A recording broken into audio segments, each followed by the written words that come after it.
Welcome back, boxing fans, to another great show with Sean on Boxing. Today we're at OTX live on the Zone against Raul Marquez's son, fighting a kid from New York City. Both guys very experienced. Marquez, the undefeated fighter, stepping up against a kid who's 17-2. Should be a great match. These OTX fights always are very entertaining. Right off the bat, the fight's really starting with a lot of hands being thrown. I don't know much about these fighters. Obviously, I know Marquez has a great team in his corner. This other kid from New York City, I'm unfamiliar with him, so we can do some research between the rounds and check things out. But who is it? Marquez versus Ferreira. Ferreira. Oh, and Andres Cat's Court to Kirkarakis, the Greek kid, is commentating. He's a guy that's a regular on OTX, a guy that ended up winning the welterweight tournament that was held on this channel.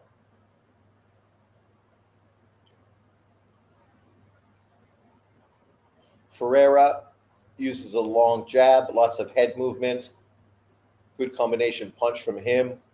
Marquez, a little more straight up, fights behind a jab and a right hand. So far, that's what I've noticed from him. Obviously, his father is a very good fighter, and now is a commentator as well, also a commentator on OTX. Nice nice backhand jab from Ferreira. Good jab to the body from Marquez.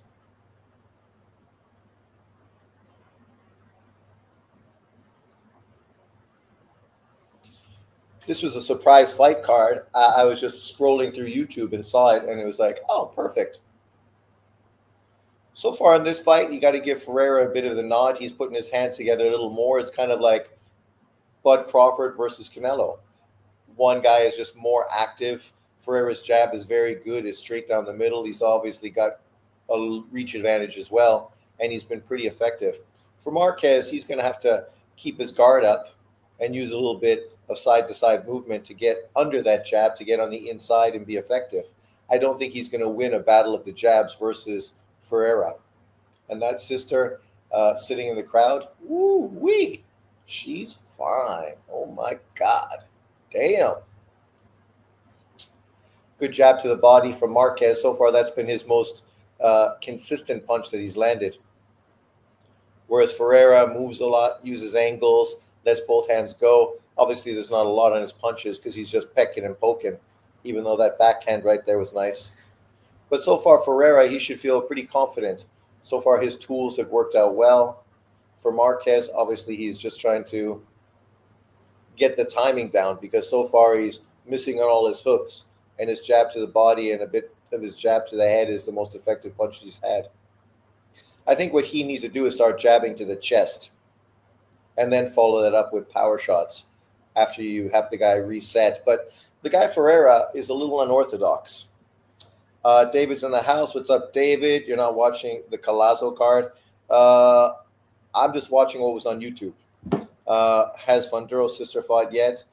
I think she's going to be on the Colazo card, but I will do some research into that now. Salute Sean, it's my 26th birthday today. Jesus Christ. 26. Happy birthday, brother. 20 fucking 6. You could be my son. That's crazy. I remember being 26 in St. Catharines, Ontario. Life was good.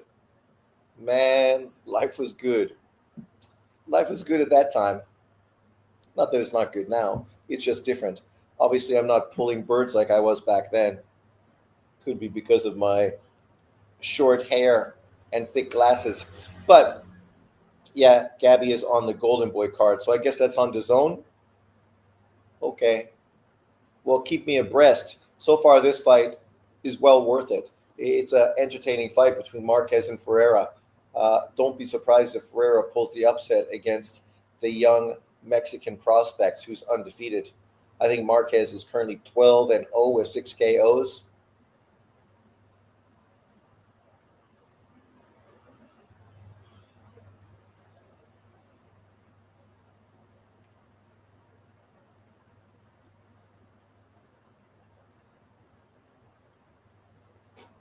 Nice jab from Marquez. I think a problem with some of these guys, like if you're an aggressive puncher like Marquez, you got to be more like a Roman Chocolatito Gonzalez. You got to let your hands go so that you're first and last and you're throwing in combination, not always trying to load up on your punches. Because he's trying to load up and he ends up missing by a mile. The guy can time it, he can see it coming because it's not disguised, right? It's just obvious. Right now that they're having a mid-range fight, he's more effective. But Ferreira's effective too. Long arms, fast hands.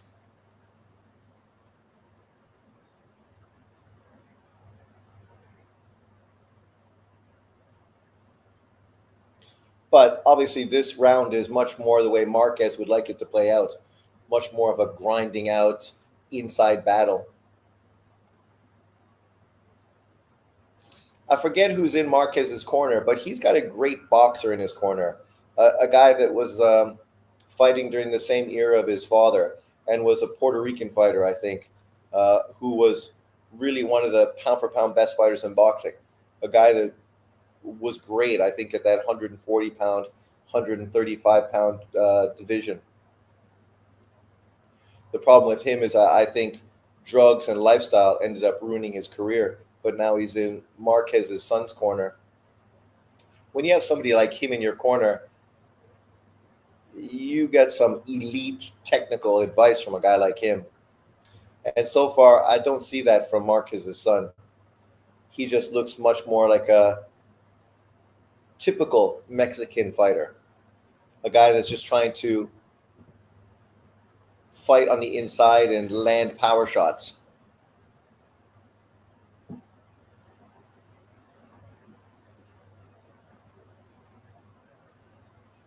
Reaching. Got to use your feet, man.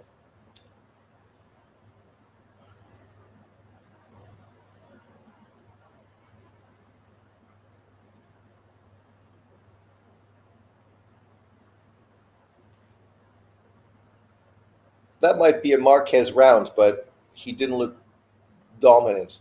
Vasily, the GOAT. Welcome back, Raf. She's a good fighter. She's a better fighter than her brother, that's for sure. Giovanni Marquez first looked impressive to me, but he fought on top ranked cards. Ever since Marquez was looked average to me. Yeah, well, that's what he's looking now, kind of average. I used to be excited about him, though. Yo, Sean, I thought I would ask you something. Do you think Mosley Jr. stands a chance against Jesus Ramos? Well, he's kind of stands a chance like this fight. He's a guy that's going to move, use combination punching, whereas we know Ramos can just get stuck into that first gear looking for power shots. And if he does that, he could be outworked. He could be outworked. And Mosley Jr. is tough, tough kid, but obviously limited. I was really disappointed with Canelo's last week. I heard Marquez was doing Spanish commentary. He probably had a hard on that entire fight. Well, that's true. That's true for sure. Marquez fucking for some reason hates Canelo, and I don't know why.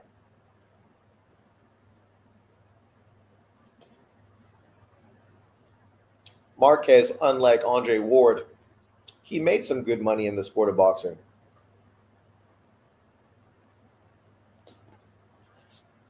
Also had the elite opponents that he fought, right? I mean, if you were to put a pound for pound list together, he would ultimately be above Andre Ward on that list, even though he does have losses. This Ferrer kid is not bad. Oh, nice right hand from Marquez. Marquez is really sitting down on the right hand, hoping to land that punch, which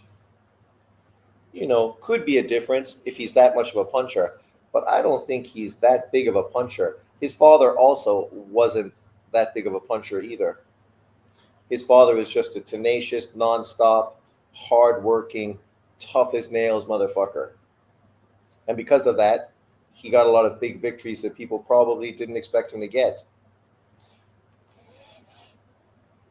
Yeah, keep jabbing that chest and body, Marquez. There you go. That opens up the right. It also freezes him.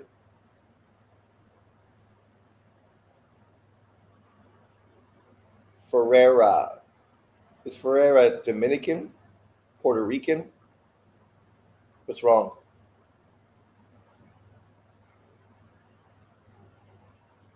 He lost his mouthpiece. That's a weird time to stop. You stop the fight as the guy's getting punched in the face to give him a mouthpiece. Come on, man. Already Ferreira's got a bit of a mouse under his eye from those right hands.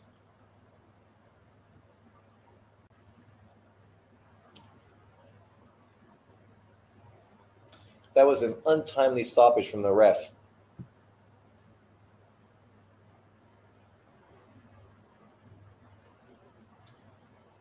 You got to ask yourself, why isn't Marquez anymore with Top Rank? It's probably because, like you, Top Rank probably saw that initially he looked exciting. Obviously, they'd be excited to support like a Mexican American fighter like Marquez, Giovanni Marquez. But then they probably saw that he was limited, didn't have upside. And because of that, they probably cut his contract, which is something Top Rank will do, right? Like you think about Oscar De La Hoya's cousin, right? Where's he now? That guy was getting a lot of hype early on because obviously he's related to Oscar De La Hoya, and now he's retired. I don't know. I don't know where he is.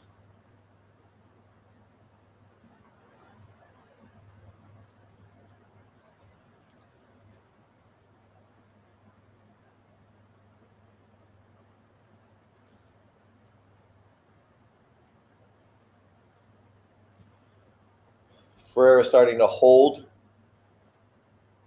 Does that mean Marquez is getting to him?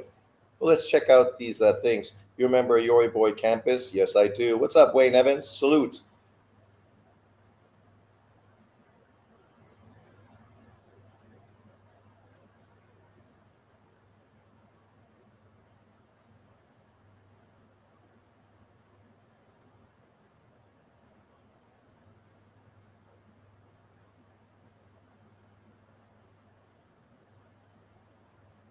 Ah, the Colazo card. Oh, I gotta watch Colazo. Ruslan Abdullayev is fighting. Is that on the zone? Oh, come on, people. Is Ruslan fighting yet against Kevin Johnson? Let me know when that fight comes, and I'll totally switch over for sure. I love Ruslan. I was just thinking yesterday, when's his next fight? And here he is on the Colazo Funduro card. So I'll definitely jump over to that. But this fight is pretty good so far. So just let me know what's going on. I would say this fight so far is probably 2 rounds to one Marquez, to be fair. But the 2 rounds I gave Marquez, it's not like Ferreira's not being effective. He's just not nearly as effective as he was in the first round, where he was really active and was really fighting at his pace. This since then he's slowed down a bit. Marquez has started to become a little more effective, mostly because he's making it much more of an inside fight, roughing him up, breaking him down. Stop holding, Ferreira.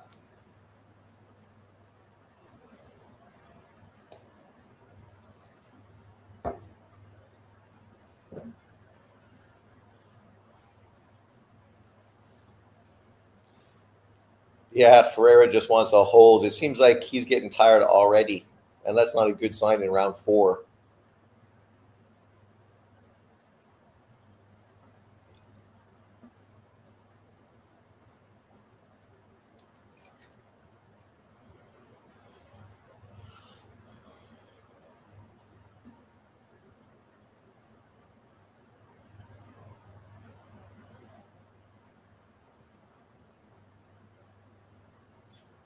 Oh, Giovanni is starting to land his jab a little more effectively as well.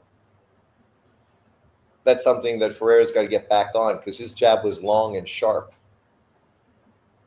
and obviously controls range.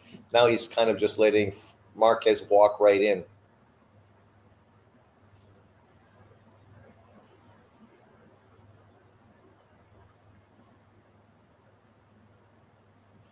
Good exchanges between these two. Again, Ferreira lost his mouthpiece. That's twice. Sign of fucking fatigue. Spitting his mouthpiece out.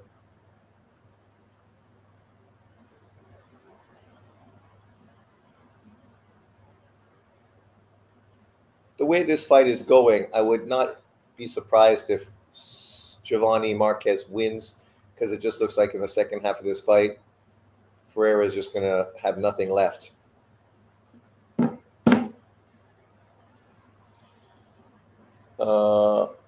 That fight just ended, bro. Ruslan fight just ended? Ah, motherfucker. So, how was the fight? Does Ruslan get the KO?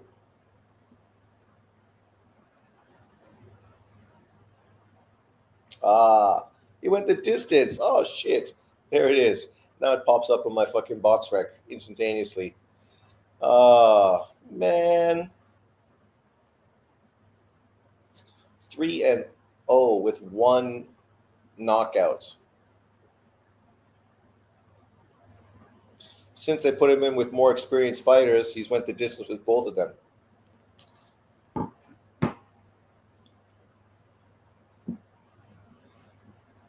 So far, this fight's very close. 63 punch landed to 57, 228 thrown, 220 thrown. A 25% average, a 28% average. So Marquez is just starting to get his leg up on Ferreira. Going into round 5. But obviously I missed the Ruslan fight, so I can finish this fight. The next fight, 2 girls, I don't give a fuck. And then, of course, you got Funduro. Yes, I know she's a girl, but I want to watch her fight. And then, of course, Collazo afterwards. Collazo, he also wants to break De La Hoya's, or not break, but equal De La Hoya's 5 fights in 1 year type of schedule. I don't know how many fights he's had this year, but I don't think it's close to 5. Maybe this is going to be his 3rd. No, only his 2nd. Golden Boy is not getting him out as much as they should, especially considering he's a small fighter. So he doesn't cost a lot of money, right?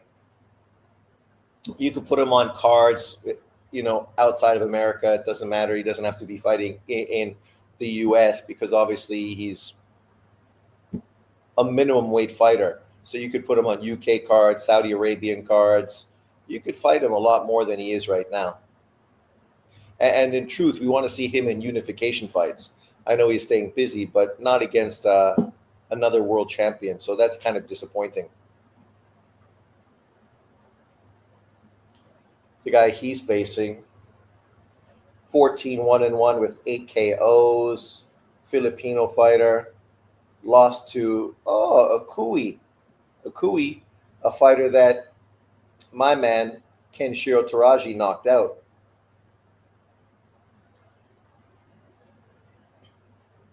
Yeah, he definitely needs to get in there and fight the top echelon guys at the lower weight division. At least those fights people would be interested in, because now the unification would be on the line.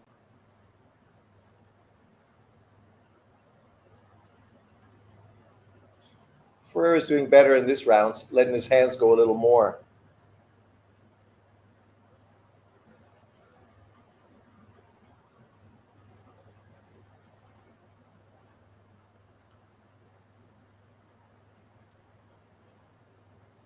Marquez loading up on his right hand.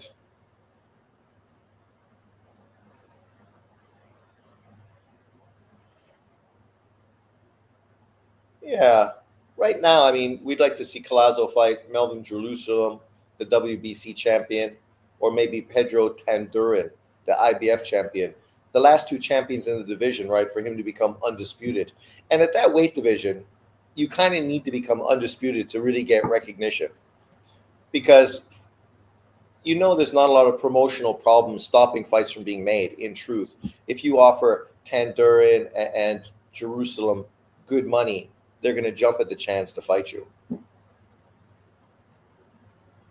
And to be fair, there's quite a few really good lower weight fighters right now. You got the 2 Japanese brothers who obviously recently were world champions. Obviously, they lost to Tandurin and Jerusalem, but obviously they're right there. You still have Freshmart, who, was a long reigning world champion who's right there as well. So there's a lot of good names he could put on his resume. He's fighting this kid today, and that kid is not ranked by the IBF. He's ranked number 10 by the WBA.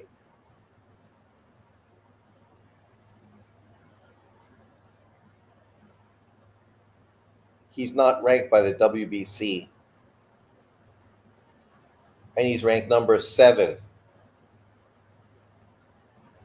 by the WBO, right? And obviously those are the two divisions. The only two divisions he's ranked are the two divisions where obviously Collazo is the world champion, right? So, it's an opponent, but not a great opponent. Teo versus Stevenson is close to being finalized. What's your thoughts on that fight? Great fight. Like, obviously that fight in truth could be a super fight. At this point, it's probably not a super fight because Shakur, he's going to be moving to his third weight division. He didn't really get the big fights he's going to be moving to his fourth division. Oh, go Shakur, trying to become a 4-weight world champion. But he hasn't really got the big names at 135 pounds, which really would have made him a household name. The Lomachenkos, obviously the Tank Davis fights. Those fights really would have pushed him to that upper level.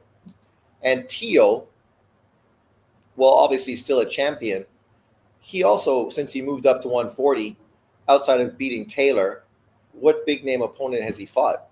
He's been fighting a lot of opponents, but not a lot of big name opponents, right? Not the kind of guys that people would have really gravitated towards. So I think obviously for both of them, this is a huge fight. For Teo, it's probably the biggest title defense of his career, right? And for Shakur, it's probably the best opponent of his career, easily, right? Maybe not for Teo, because Teo being in with Lomachenko and Taylor, you're in with really high-level pound-for-pound fighters. But Shakur has never been in with that kind of fighter. He's never been in with a pound-for-pound type of guy. So I think it's an intriguing matchup. Obviously, I think people will favor Shakur because Teo's looked kind of mediocre against boxers. He doesn't put his hands together enough. He kind of does what Marquez and Canelo do, which is kind of wait too much, try to find the perfect counterpunch and load up. And by doing that, a lot of times he's giving away rounds, not being as dominant as he could be. But it's a great fight. I'll be excited to see it get made for sure. I'm kind of curious to see how Gary Russell Jr. is going to do. Well, that guy is on the PEDs, right? That's why there's such a long wait between his fights, so he can cycle off. Obviously, I mean, his last performance against Valenzuela, what a fucking performance that was. That dude threw 1,000 punches. His hands never stopped moving. And to be fair, Valenzuela fought great in that fight too. But he's kind of dismissed because obviously he lost the fight. But this is the same Russell we saw get outboxed before and was never a fighter that fought at that level. So, I think we know why he's not that active. That, and of course, he's tied together with the PBC. So, you're being with the PBC means probably you're going to be fighting infrequently anyways. I'm talking about the older one. Who gives a fuck about him? No one cares about him. He pissed his career away. And at this point, he's just fighting for a payday. He's just hoping to get a payday to get a big money fight. In reality, nobody gives a fuck about him at this point. That guy hasn't been relevant for years. Really, the last time he was really relevant is when he fought Lomachenko.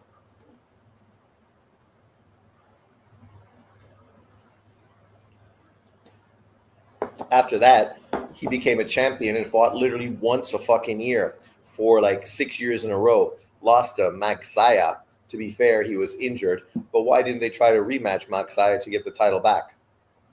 Then you take off 2 years, 3 years between losing to Magsaya, and Magsaya goes on to get beat and becomes irrelevant. So that's the guy you got beat by. Not a guy that went on to do something significant. a guy that right now at 130 pounds is just a top 10 contender, right? He's not even like an elite, guy fighting for titles. He's just a contender.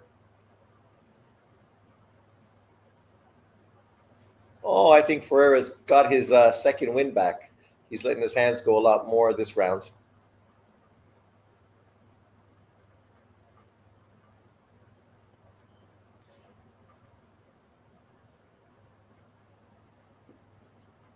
Marquez letting his punches go on the inside, taking a point off for holding. Ref, the holding ain't that fucking extreme. The problem with sports are referees. They're so fucking inconsistent. You see some refs that let dudes get away with tons of holding. This guy penalized the guy off of a little holding, nothing egregious.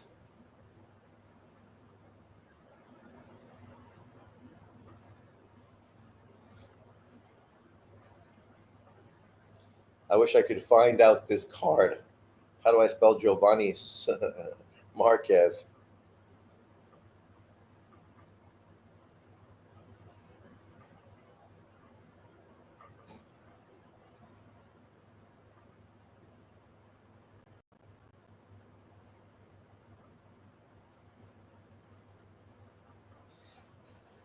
Giovanni Marquez, 13-0 with 6 KOs, 24 years old, still young, eh?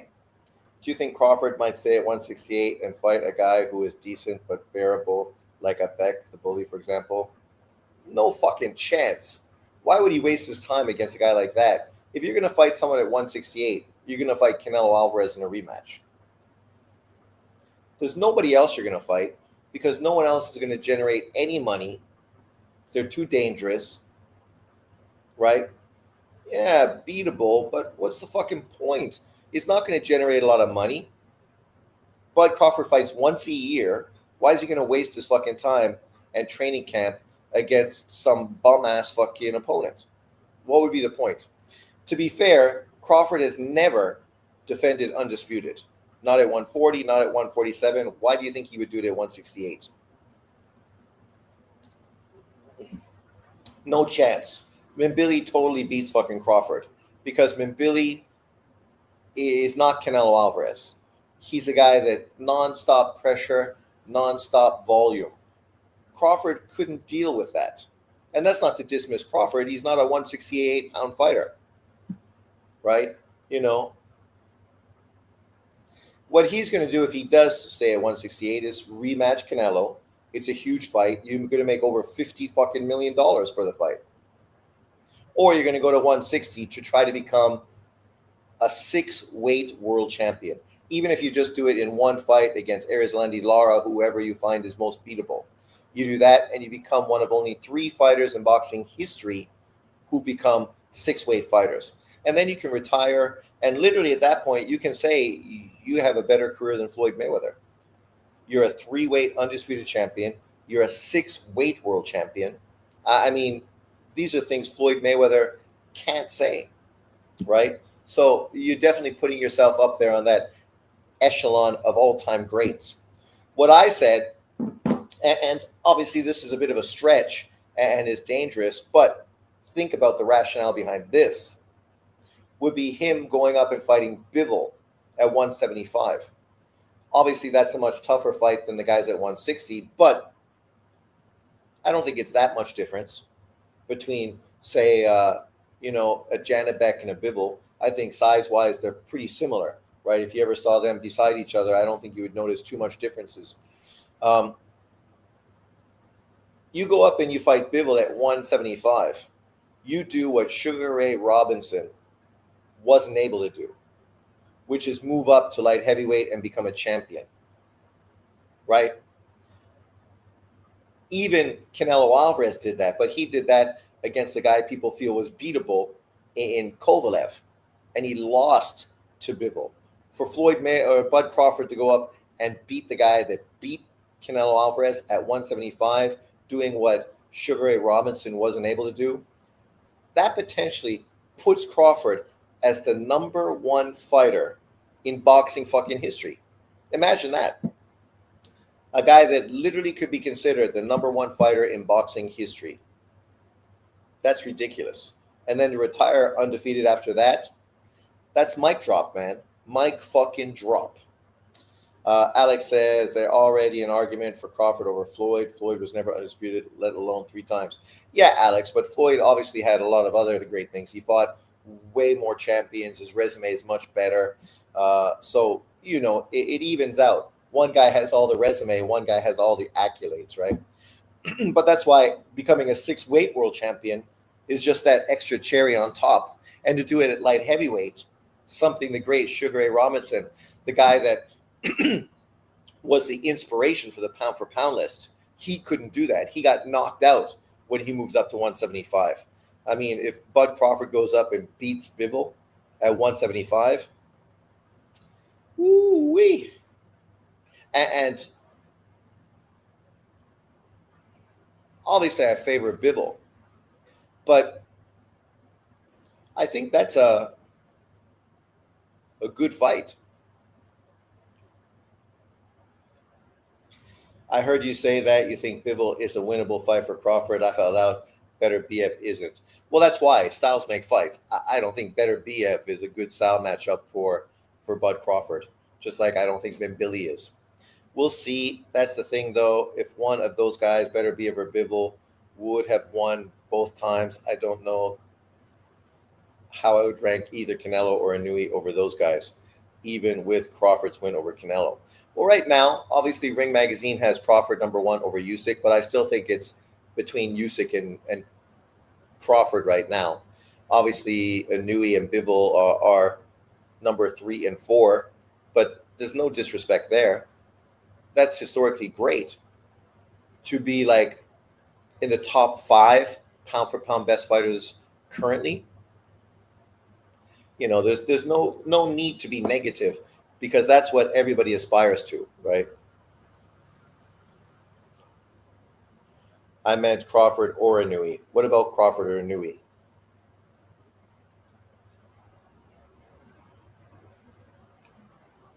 I don't think currently you could put Inouye over Bud Crawford.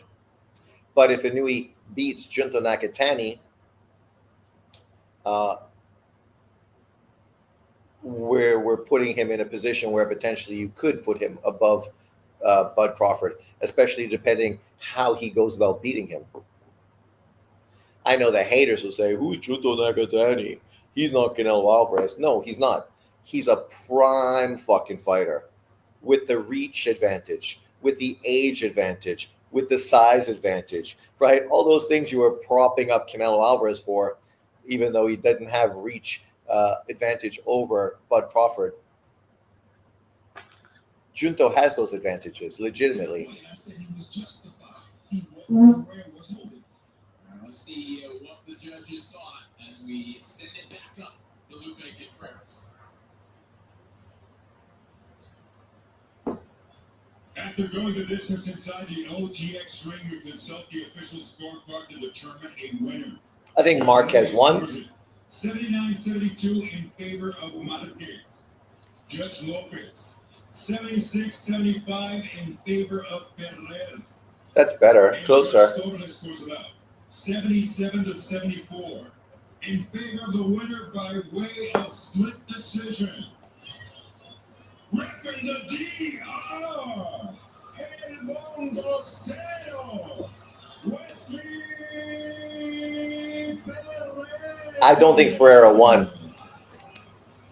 Wesley Ferrer pulls the upset on the road in Giovanni Marquez's hometown. A shocker here in H-Town. Vindication Brock. No, don't say that because we weren't arguing he was winning. But let's turn on the zone.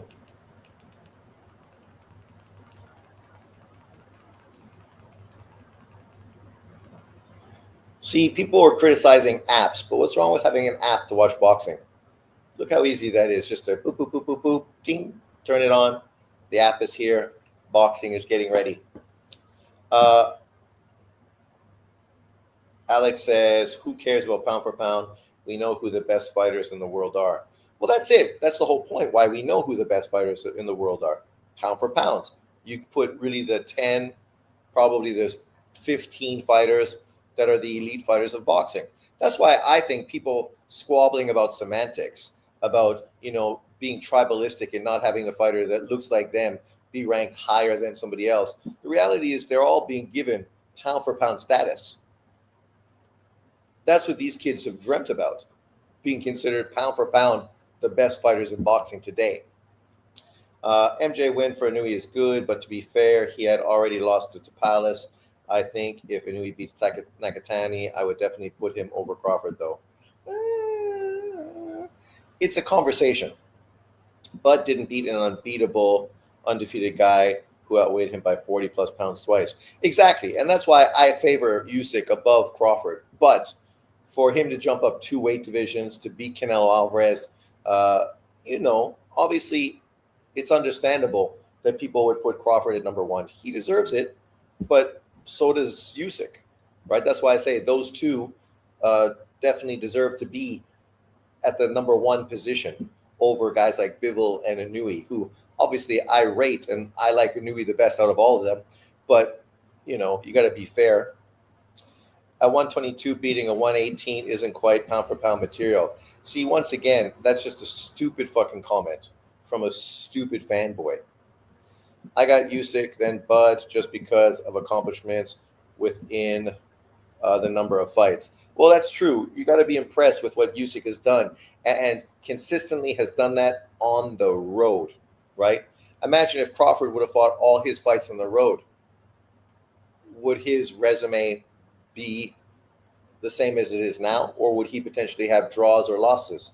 I think obviously the way he won fights, you would think that he would win against those fighters regardless. But we know that when you're fighting in somebody else's backyard, a lot of times things don't go your way, right? You look at this kid from the DR, Ferreira, him getting the decision in Dallas in a fight that was very close.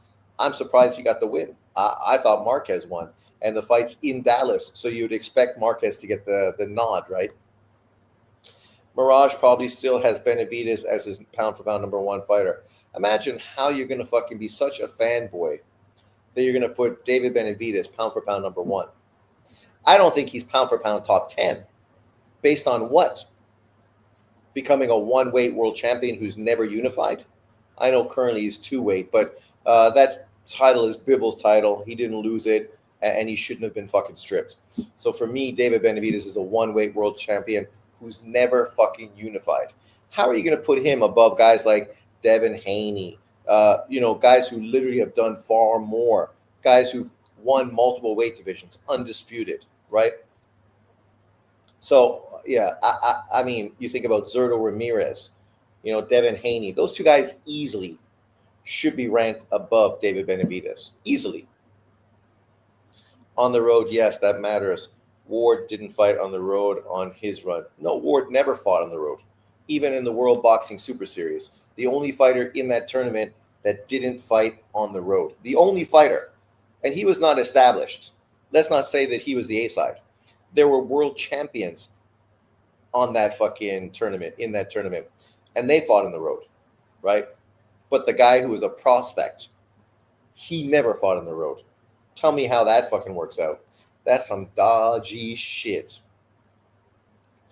Floyd got his name drugged through the dirt for pulling up Marquez, but we got to give Inui credit for... No, see, once again, this is you being a fucking tool. People don't shit on Floyd Mayweather for pulling up Marquez. They shit on Floyd because he pulled up Marquez and then broke the contracted weight. He was supposed to fight Marquez at a catch weight. And on fight night, he said, fuck you. Ward wasn't the A-side, you stupid fucker. Nobody knew who Andre Ward and Durrell were.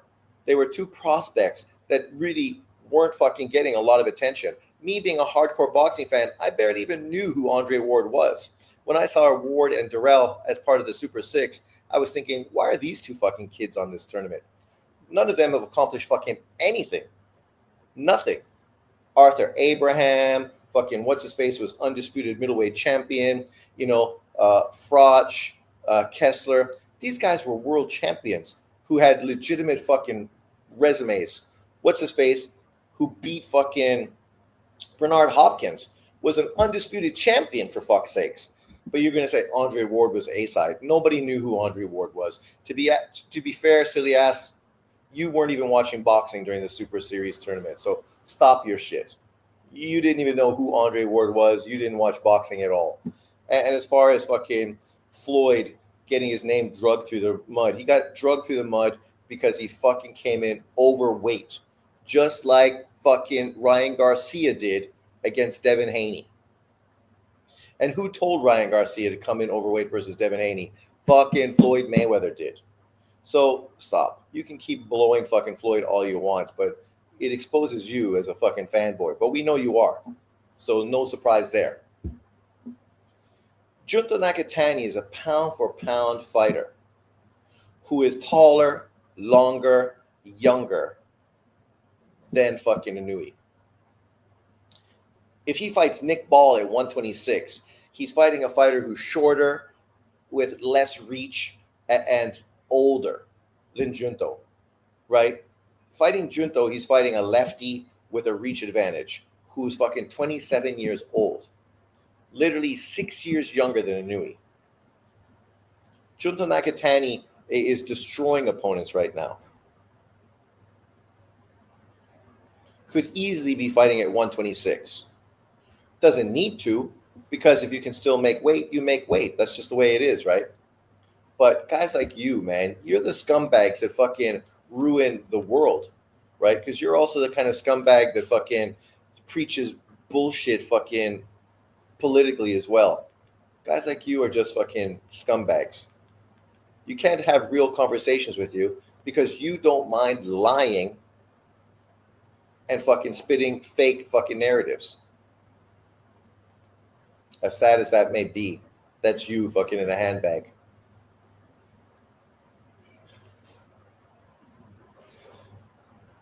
So, I can't even watch this fight.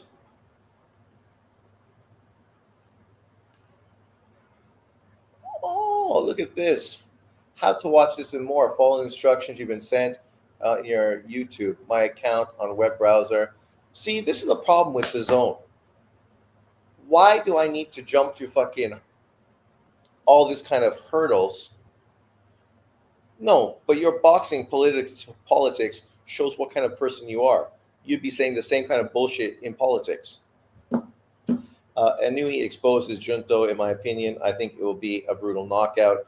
Junto passes the eye test, but not the resume test. See, once again, you talking stupid bullshit like John Boxing.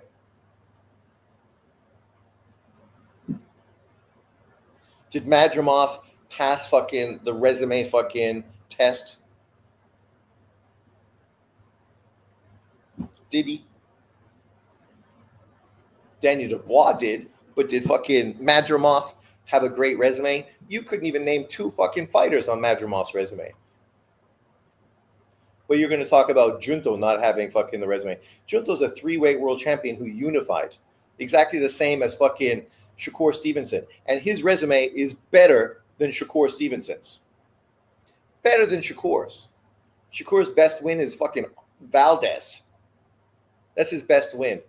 Maybe you could say fucking Zepeda, but at least Valdez was a world champion. Zepeda's never been a world champion. Junto Nakatani's best fights are far better than fucking Valdez or Zepeda. No, Madrimov got no resume. But you weren't fucking hating on Bud Crawford, were you? At that point, because of his resume or lack thereof? So you're telling me I got to do some fucking crazy shit to watch this fight? You didn't even send me anything.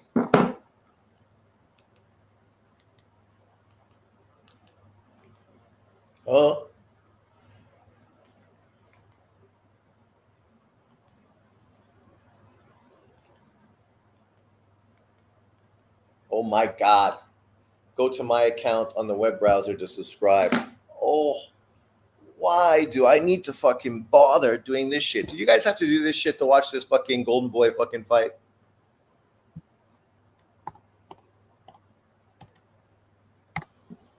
Why does somebody need to go through the fucking stupid bullshit fucking hoops? I'm subscribed, man. See, now Taiwan, fucking, it's in. Oh, why? I fucking need English. Why are you fucking making me go through bullshit hurdles? Fuck off.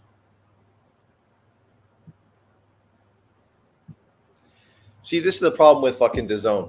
This is why DAZN isn't bigger, because of this kind of bullshit. This kind of bullshit. Not a Shakur guy, I'm a Dream guy. Imagine Dick riding fucking Dream. See, that's also cringe, because you, like the LDBC, you guys act as if fucking Devin Haney has really done something significant. His best win was a robbery, and then he beat Cepeda, who fucking nobody else got credit for beating. Only he gets credit. And then he beat Prograis, who just got beat his previous fight, and since then has done nothing except look fucking mediocre against fucking Ryan Garcia. Now he's stepping up to take on a good opponent. But even that opponent, does his resume look good?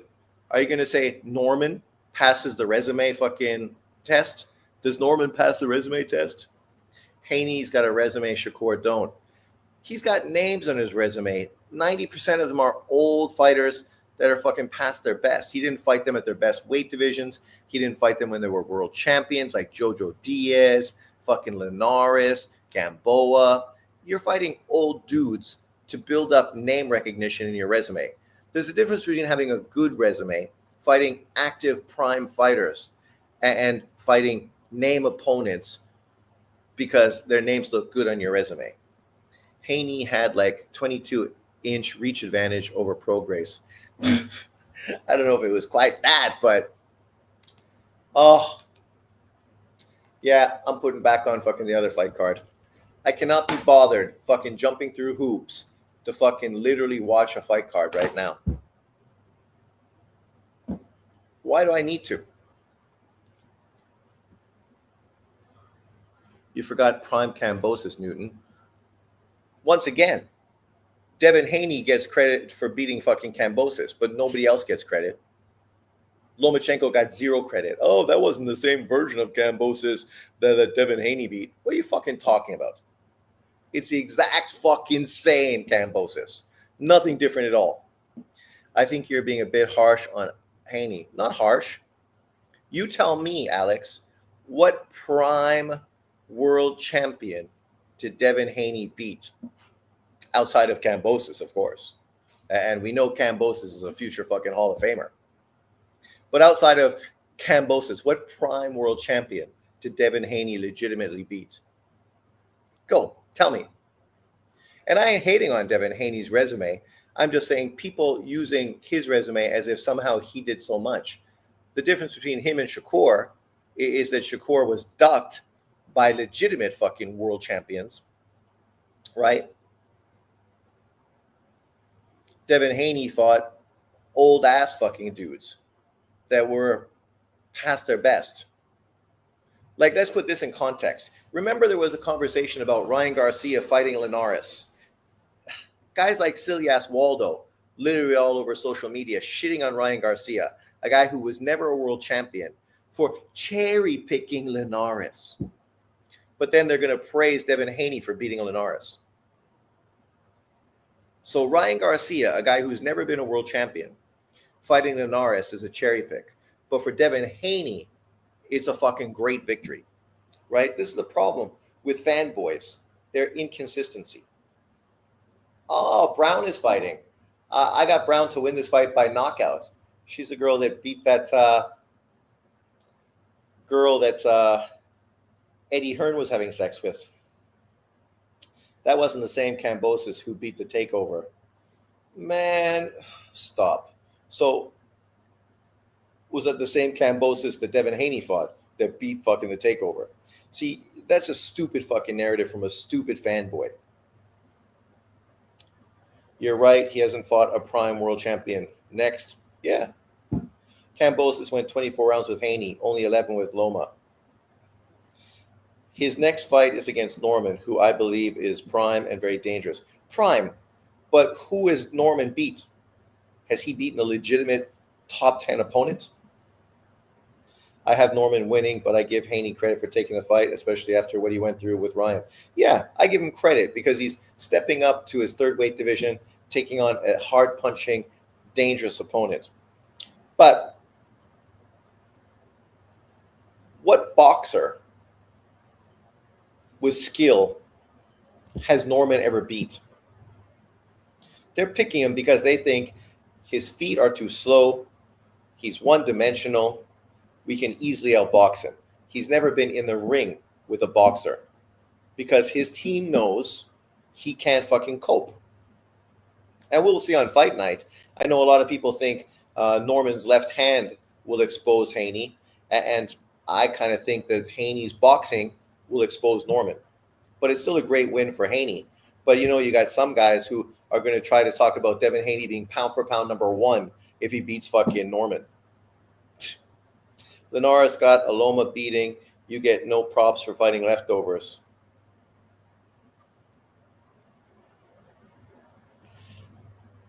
I don't understand your comment, silly ass. So are you saying that Devin Haney gets no props for fighting Linares? Pound for pound number one. Exactly, Alex. But that's the maneuvering that's going on, where people are hyping up Norman as if he's Boots Ennis. And even hyping up Boots Ennis, most of that's based on the eye test, not based on resume, not based on accomplishments, because outside of unifying and beating one world champion, one at 147, Boots didn't really do that much, right? People think he could do great. People envision him being a pound-for-pound top 10 fighter, but he's yet to prove that. See, that's the problem. Some people are more than willing to give all the credit in the world to some fighters, but yet when you talk about Junto Nakatani, who is currently a three-weight world champion and unified, they talk about him not passing the eye test. Or sorry, him having it passing the eye test, but not passing the resume test. Did Boots Ennis pass the fucking resume test? Does Norman pass the resume test? Did Shakur Stevenson pass the resume test? Right? 90% of fighters today don't pass the resume test because they're in the process of building their fucking resume. Right? They're doing that right now. That's what they're doing, building their resume. Ryan got no props for trying to fight a softened up Linares. Yeah, but Haney did. That's the fucking problem with you and people like you. Still, you're not saying that Devin Haney gets no respect for beating Linares. You talked about Loma, and then you talked about Ryan. Where's the name Devin Haney gets no respect for beating Linares?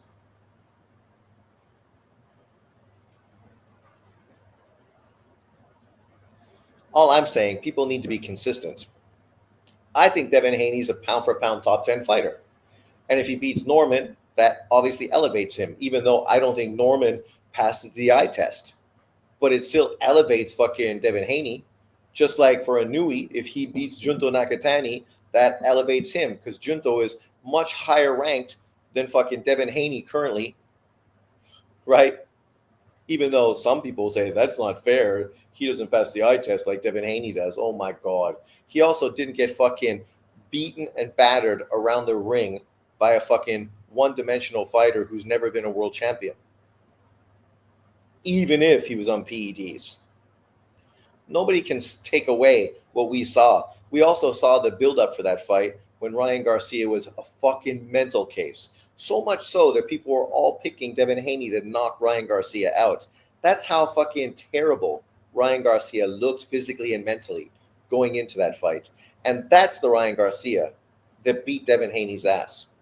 Not a fucking dude that was coming into the fight looking great, focused, fucking great shape, ready to go. No, a mental fucking case. Because the takeover ducked and Haney got way better wins than Linares. See, once again, you still won't fucking say Devin Haney got a cherry pick win versus Linares. Takeover didn't duck. Takeover or Lomachenko, who fought for undisputed but don't get credit for it. The winner of that was obligated to fight George Kambosos, their mandatory, before they fought. So Teo had to fight Kambosos. He couldn't fight anybody else. Otherwise, he would have been stripped of his title. But once again, Devin Haney fans not keeping that same energy. Devin fucking was mandated to fight Shakur Stevenson by the WBC. He dropped the title and went to 140, ducking Shakur Stevenson, his mandatory.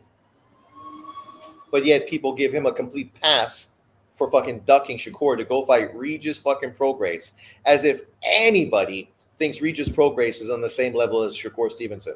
Ever.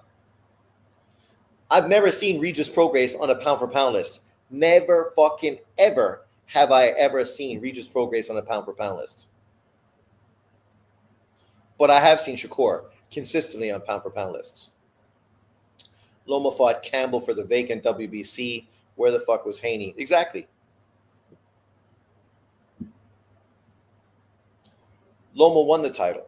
And then because of Suleiman, who tried to create his version of the WBC super title and the WBC regular title, Lomachenko and Teo got fucked over in the process. And the truth is, if they would have just let Lomachenko and Teo fight for undisputed, Devin Haney still would have became undisputed and still would have got a shot. Because what would have happened is Loma lost to Teo lost to Kambosos. Loma was going to fight Kambosos to get his undisputed, but the war happened, so he walked away, opening the door for Devin to do what he did. So things would have played out exactly fucking the same. But race baiters, like silly-ass Waldochenko, they just want to continue to push this Devin Haney shit and not be fucking realistic boxing fans, because they're fanboys. Always have been, always will be. Shakur priced himself out. See, once again, that's the PBC fucking talking right there. Regis win over Ndongo is better than any Shakur win.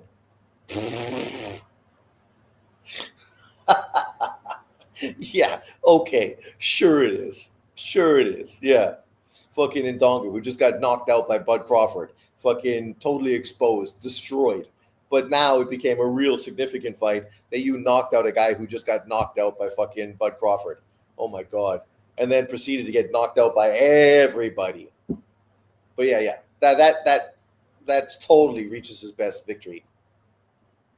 Motherfuckers putting emojis after every comment doesn't make it right. Exactly. If the war didn't happen, Loma would have beat Kambosos first. Yeah.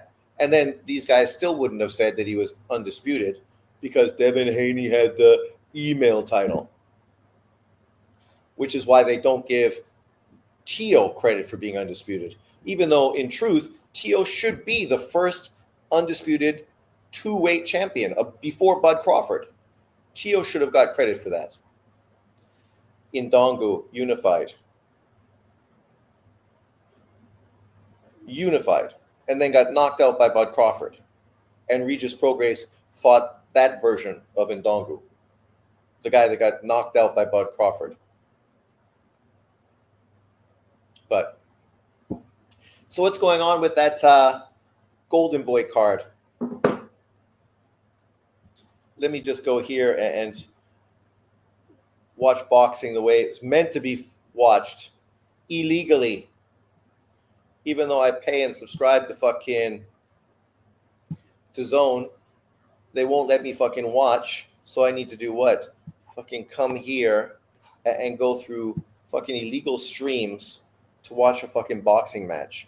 Think about that and how fucking stupid and fucking ridiculous that shit is. That's some crazy bullshit, man.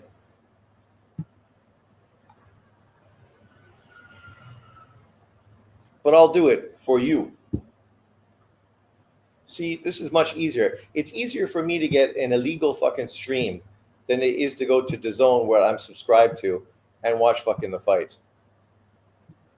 And don't tell me it's on pay-per-view, because I thought DAZN was going to do no more pay-per-views.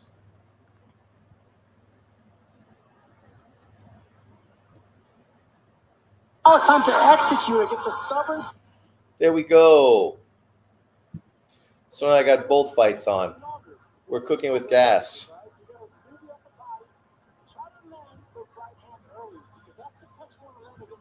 You're funny. Regis did it better than Bud. Yeah, okay, buddy.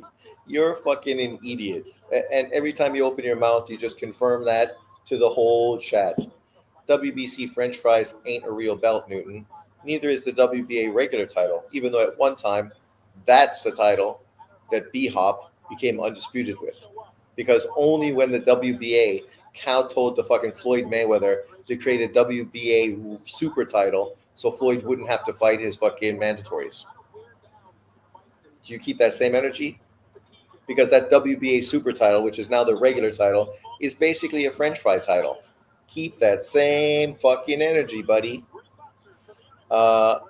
Wayne Evans, Loma would get my full credit if he beat Prime Kambosos. How old was he when he fought Haney and Loma? Collazo. Collazo's on the brink of becoming pound for pound, but he needs to become undisputed first at that weight class.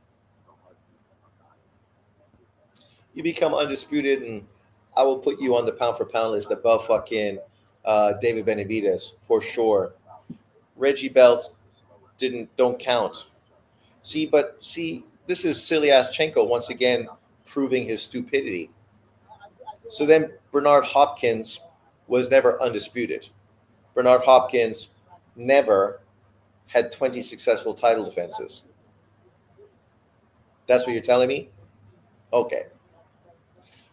You could see Collazo ain't making money. Look at the car he's driving, a fucking Hyundai, where his mom put fucking furniture covers on the fucking chair.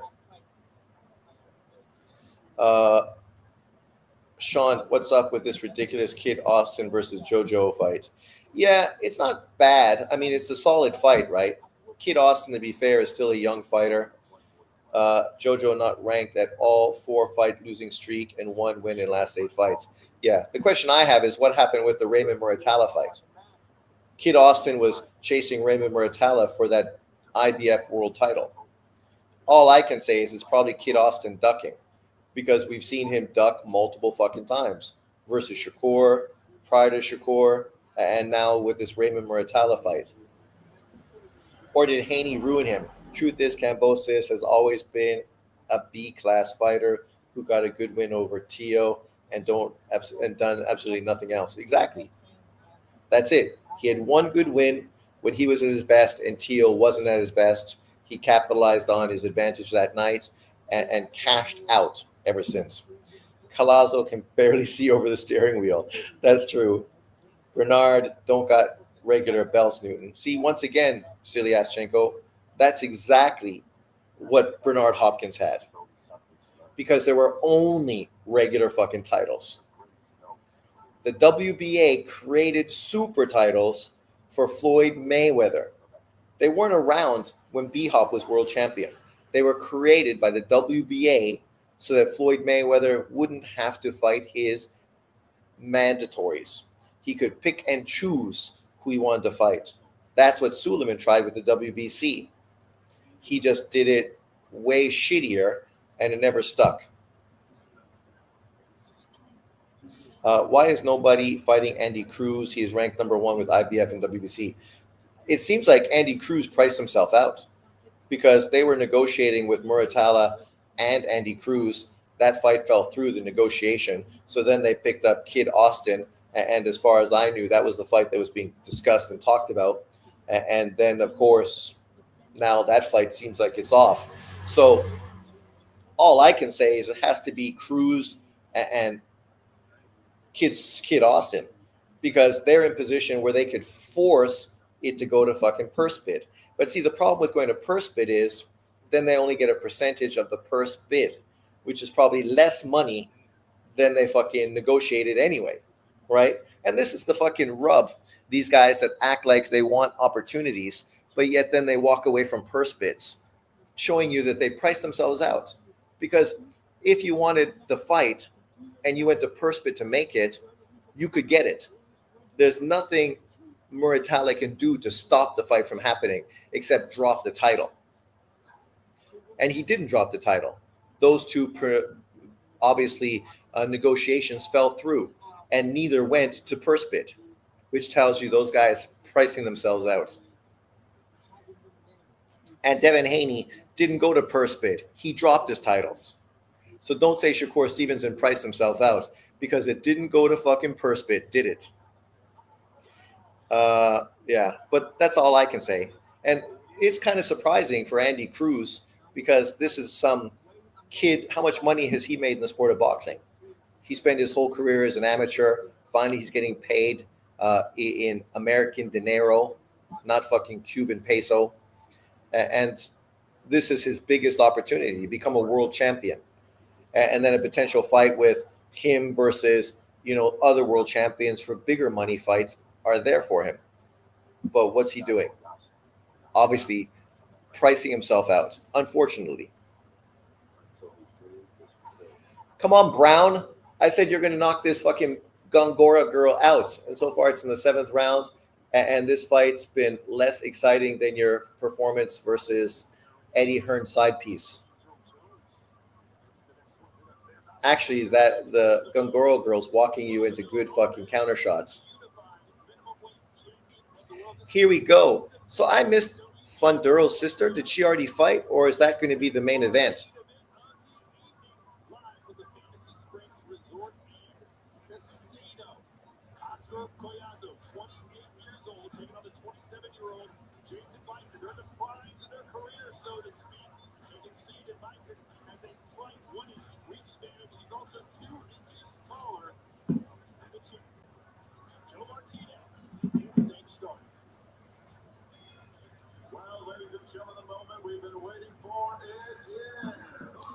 Ah, the brunette's cute.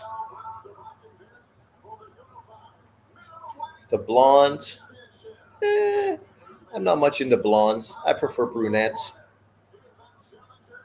But that's just me.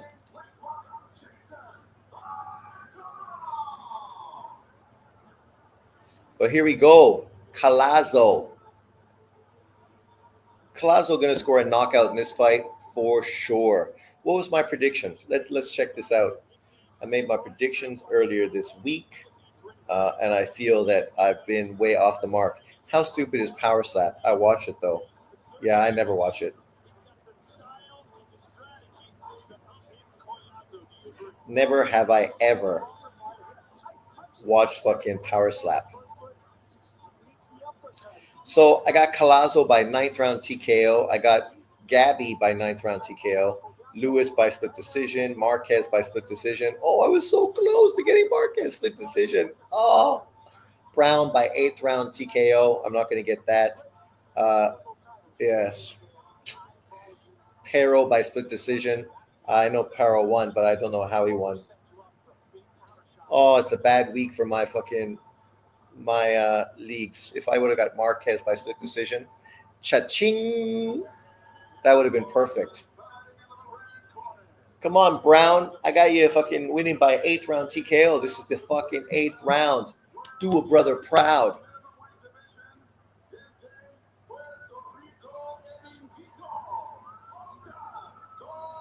Knock this bitch out.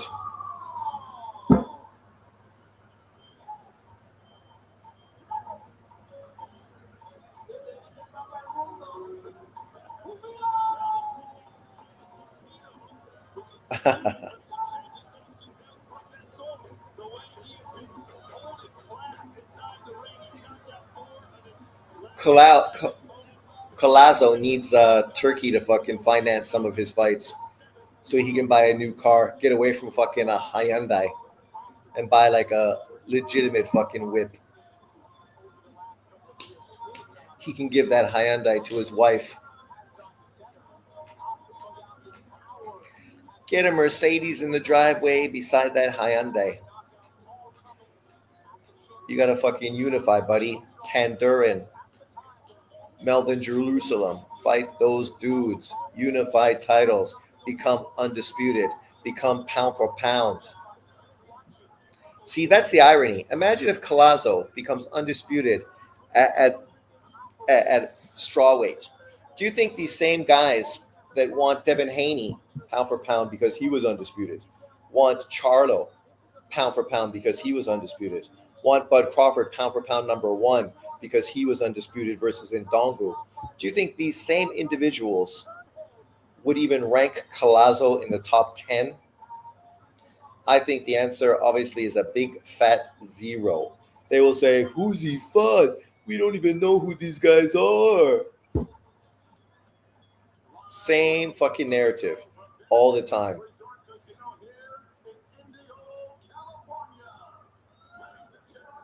Even if he did something great, first undisputed fucking strawweight fighter.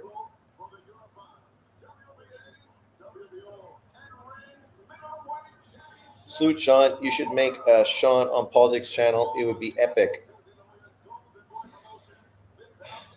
Politics is too divisional and too negative. I don't want people trying to fucking shoot me. Luckily, I'm in Taiwan, so I don't need to worry about that. But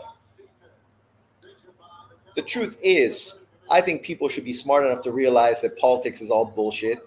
It's the rich people controlling all of us, creating division amongst us, using the media to fucking stir the pot. Why are we fighting? Why are Democrats so retarded that they think everybody but them is wrong? And Republicans, I mean, you know, you can't have extremes on any side. Obviously, the extremists right now tend to be all left-sided, which is crazy, because when I grew up, it was always right-wing extremists. You never heard the term left-wing extremists, but now it's the left wing that's fucking extreme. All this fucking transgendered bullshit. Nobody gives a fuck. It ain't that big of a topic. It's a small fucking group. If you want to cut your pecker off, do it. But children, understandably, no. You can't do it to kids until they're old enough legally to make their own fucking decisions. That's simple. Abortion, I'm not against abortion, but it should be within the first trimester. If you're not doing abortion within the first trimester, you should not be fucking aborting a fetus who's living creature right now. Right? Like, I mean, all we want to do is get along. Everyone has the same goal. They want to fucking have a good life, own their own house, give their children a better life than they had. That's what everybody wants. 100% of Americans want the exact same thing. And when you step out of America, 100% of the world wants the exact same thing as well. So why are we fighting? Charlie Kirk getting assassinated was terrible. And people shouldn't be celebrating it. Because literally it's our version of fucking MLK. A guy being assassinated wrongfully who was just trying to fucking create a better America. Wokeness Sean is now Republican. Well, that's the left, right? How radical they are. It's the same as this YouTube boxing community that you're a racist, you're fucking a coon. Whenever you have a different opinion, they start pointing fingers and spewing fucking epitaphs at you. It's exactly what the left does, right? And the worst is that it's all fucking white fucking women. If they don't want kids, they have birth control and Plan B also. Exactly. And if you were raped, you should fucking be going to the doctor right away. It shouldn't be 6 months into your fucking situation where you discover you fucking were raped and you don't want to keep the kid. Yeah, no fuck. Milk was a fraud. Milk? The San Francisco politician, you mean? Here we go. Round 1. Collazo. The good thing about Collazo is, unlike the last great Puerto Rican strawweight champion, he's got some pop, some power, right? So because of that, he's far more entertaining. The last great Puerto Rican strawweight was very good, but unfortunately for him, that guy had no power at all. MLK. No, he wasn't a fraud. He was very similar, motivated by the same motivation as Kirk. You know, religion, family. Imagine MLK today. Do you think he'd be pro transgendered bullshit and pro fucking birth control? No. He'd also be against that. Because these guys are dictated by their Lord Savior Jesus Christ. And while I don't follow this religion, I can understand that what they're saying is not hateful. Even though I do think people need to be more accepting of other people's differences. And that's why you try to find a fair medium, right? Fair medium. That's all. If both teams are being fair down the middle, giving a little to get a little, then things should be fine. We shouldn't be hating on each other, killing each other, and fucking taking people's jobs and ruining people's lives. Yes, there are only two fucking sexes, obviously. And that's not even religious. That's fucking science.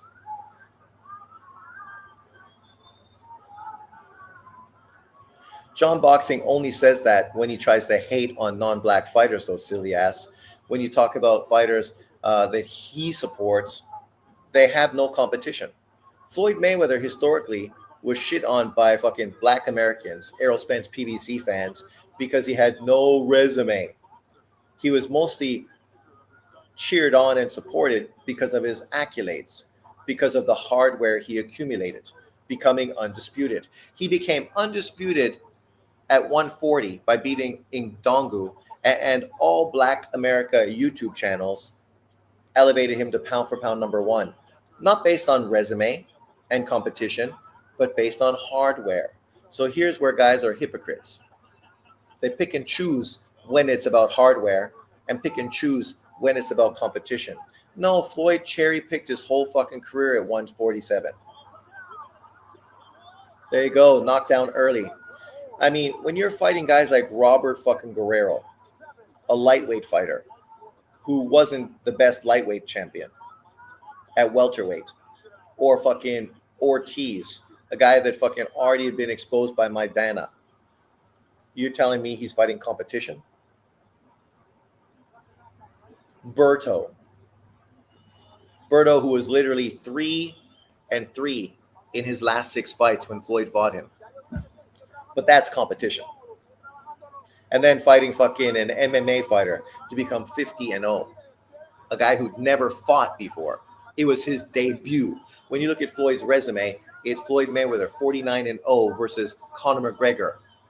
Debut. But yes, fighting competition. Oh yes. The best competition. Great competition. Oh my God. Unbelievable.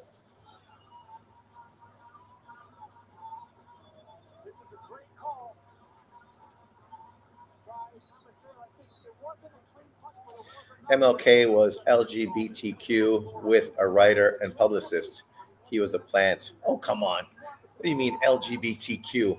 There was no LGBTQ when MLK was around. You could say that he was pro-gay, but that also goes against his beliefs as a Christian. Every outspoken Christian in America right now says they don't agree with that lifestyle. It's not that they hate gays and lesbians, but they just say they don't agree with it because part of their doctrine with Christianity is that, yeah, there's a lot of people that were homosexual but then preached against it. I mean, historically, you had a lot of closet homosexuals. So, but what's your basis to say MLK was homosexual? Do you have any credible evidence of that? Because if you listen to some scientists, they say everybody is fucking bisexual. That's science. Oh, the Filipino kid is bringing it now, which is perfect, giving us opportunities to counterpunch.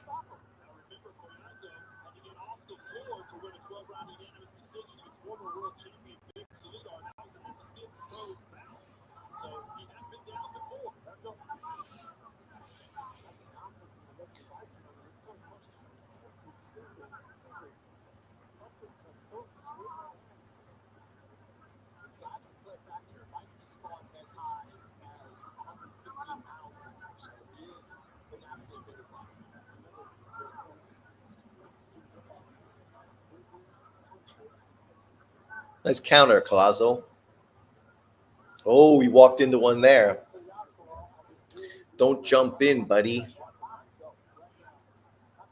So is Charlo going to fight Abbas? Fuck no. Zero chance of Charlo fighting Abbas. Zero chance. PBC fighter ain't going to take on a tough fucking hungry fucking fighter. No way. He's going to fight the winner of fucking Thurman Funduro. Guaranteed. Guaranteed. And PBC fanboys are going to cheer it on. Not fighting legitimate world champions to unify, but to fight old ass refugee fucking PBC fighters on pay-per-view. Because that's what the PBC does. They fucking recycle trash again and again and again.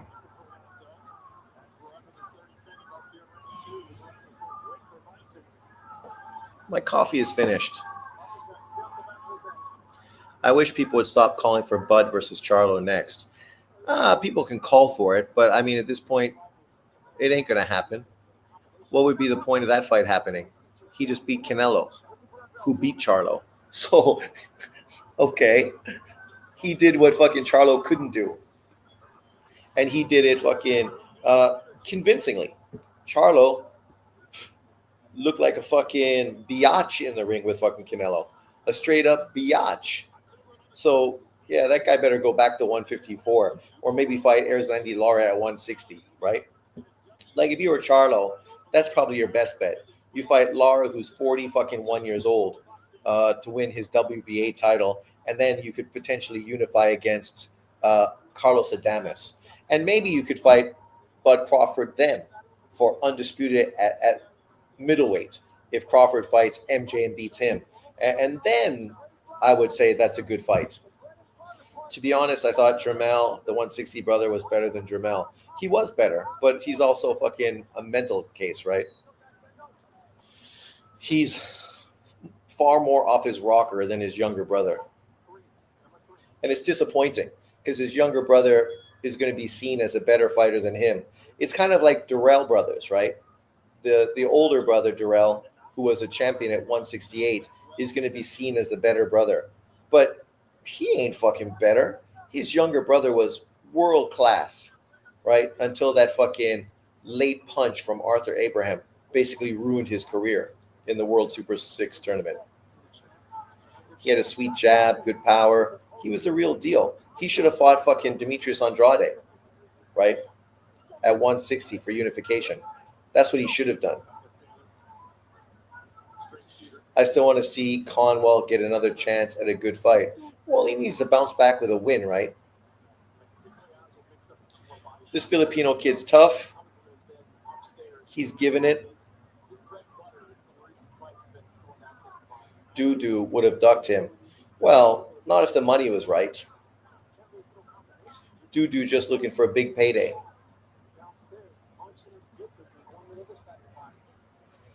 Conwell, Bohochuk. Yeah, that's a good fight. But, man, talk about fucking a tough fight coming off of losses, eh? Woo!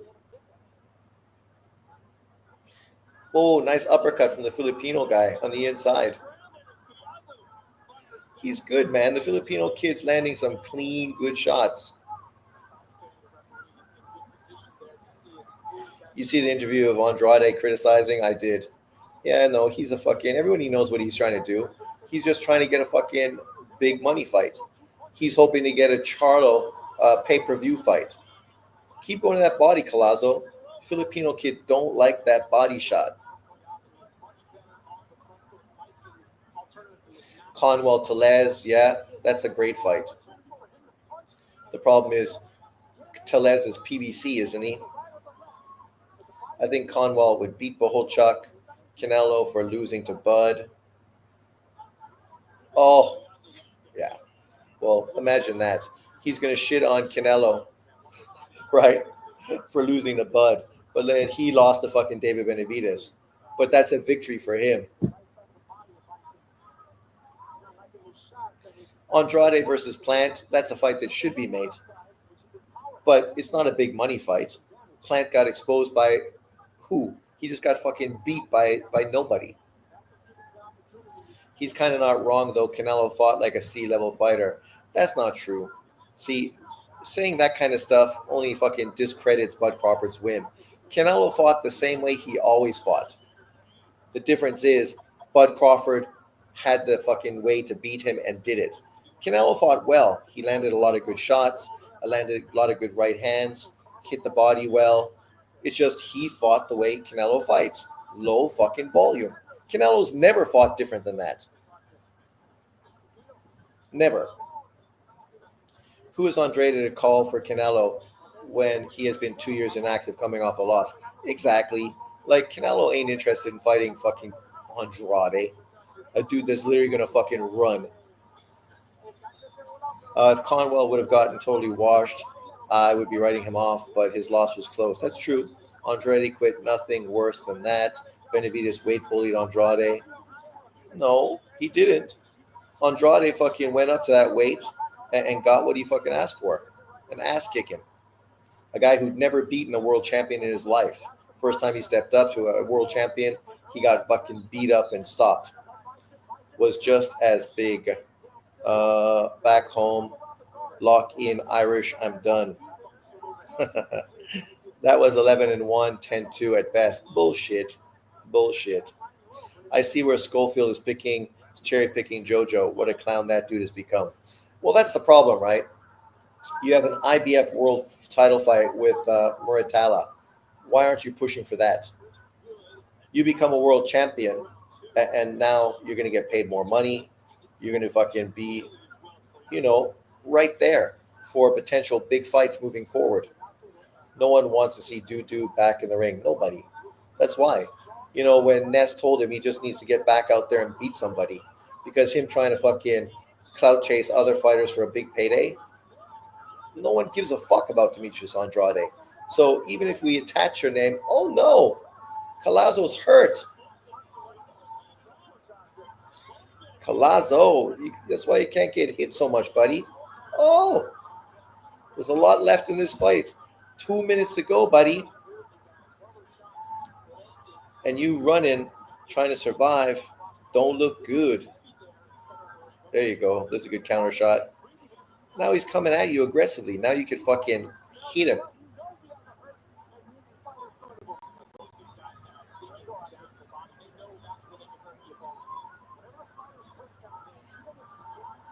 Comey. Oh, that's good. Look at Comey. Still fucking active, eh? I actually favor Schofield the Muratalla fight. Yeah. Filipino is turning the tide for sure. Yeah, no, I favor Schofield to beat Muratalla, even though I don't think people using the narrative that Schofield struggled with Farmer Muratalla struggled with Farmer and Schofield dominated means he's going to win. It's a different matchup. Muratalla is long. He uses a jab. He's a different fighter than obviously Kevin Farmer. Oh my God, now my fucking stream freezes just as Collazo's getting beat up and Frank Martin is facing Bartholomew. Oh my God. That is literally the fucking worst opponent ever. But once again, PBC bullshit. Like, you tell me anybody that's a real boxing fan that wants to see fucking Frank Martin stylistically face fucking Rance's fucking Bartholomew. Like, that dude's name is exactly what he is. Rancid fucking Bartholomew. Like, that dude, one of the worst fights I saw in boxing history was him versus fucking Robert Easter Jr. What do you mean you're working on bringing the event back? Oh my God. God damn it. Frank Martin is doo-doo. Frank Martin potentially could be something exciting to watch, right? But them throwing him in with that kind of fighter, garbage. He's not going to look good against Bartholomew. Bartholomew's a spoiler. The dude stylistically is just terrible. Terrible. Literally, that's the worst fucking opponent they could give him. Sometimes promoters, man, they don't do themselves any benefit. Dudu is trash. That fight is trash. Kid Austin's dad was in Mill City today, and he said JoJo is a tougher fight than either Sam Noakes or Ruslan Abdullayev. Come on. Of course he's going to say that. Jojo Diaz is lost. Has he been competitive? Yeah. Some people think he even beat Regis Prograis. Andrade wouldn't be one if he was 25 pounds bigger.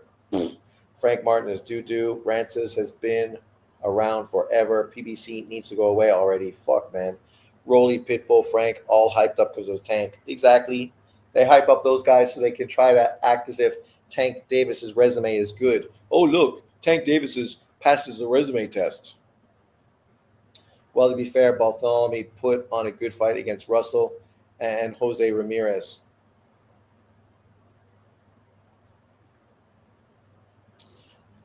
By you saying good fight, you mean entertaining fight to watch? Because that ain't fucking even 100% close to being true. Errol Spence is Frank Martin's promoter. Well, he was. I don't know if he still is. 154, 160 was Andrade's best weight. Yet at those weight classes, he never beat a world champion. He never fought a world champion. So, of course, those are his best weights. He fought mid-tier opposition. We're talking about competition. Well, Andrade had no competition. DAZN is screwing up bad. Did everyone have that problem with DAZN? Put some respect on Rolly's name. He's a two-way champ. All the more reason to point out the bullshit. Two-way champ by beating who? Who did he beat? No, Tank does not. Well, Tank Davis fangirls, they would love to say he does. Tank slightly passes the resume test. Slightly passes the resume test. Never fucking beat a champion at 135. Never unified at any division.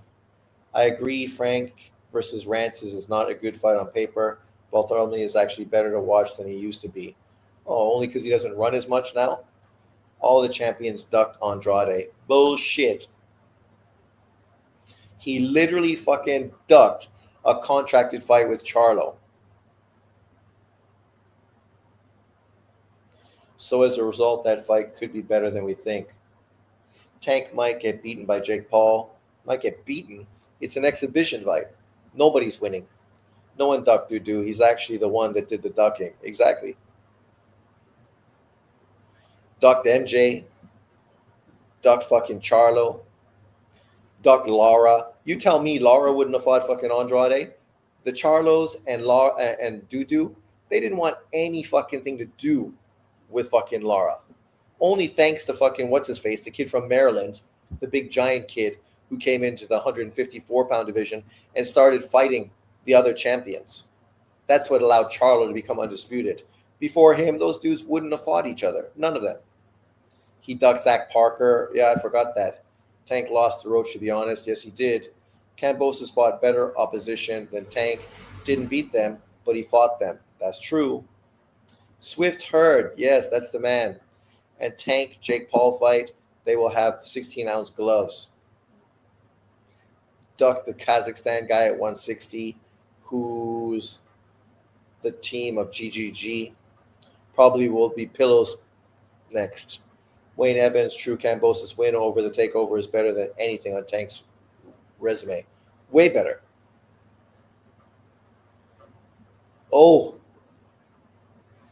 Filipino's face is breaking down. Too bad we missed fucking that round where it looked like Colasso was going to get stopped.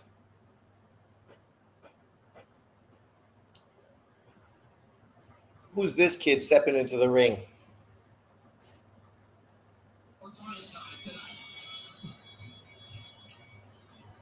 Special kid, special fighter. We'll see what he does in his biggest test thus far. Who's he? You know, sometimes people with the fucking gimmicks they have. Pioneer Music Center, professional boxing's newest proving ground. This is OTX 16. This bout 10 rounds on the line. The vacant IBF North America Junior Welterweight title. IBF President Gerald. Good morning, Hard Recoil. Aaron Kaiser. Our judges at ringside. We have Round 6. Jose Roberto Dobles and Boy Sitter. And now, Houston, Texas, prepare. Lara fucking had it tough, man. Nobody likes a Cuban. The OTX main event. Presenting first, the fighter staying in the blue corner. He has only lost Oh, his world Yomar championship Alamo. opposition, and tonight he makes his OTX debut with an outstanding record of 22 victories. Against only 4 losses, What? about even 13 of those victories coming by way of KO. I have the zone, but they still wouldn't let me watch the fight.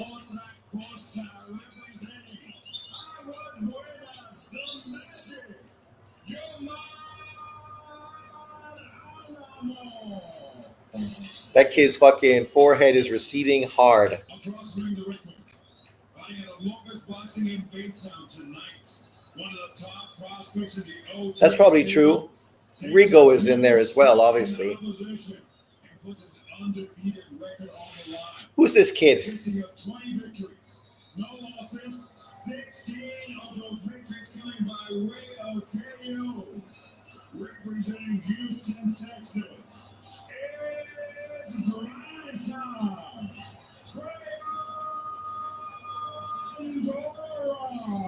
Gorham. I've heard his name, but I've never seen him fight. Gorham versus Alamo. That's a good fight, man. Oh, look how close they got this fight. I don't think the last round he won. I'm putting an 86-inch in my man cave boxing gym. I have to zone on that motherfucker. You got to. The problem is with the zone, every time you click on one of the fights, then you got to jump to the fucking main page to fucking pay-per-view or something. Like, I don't understand what the issue is. I thought there was no more pay-per-views.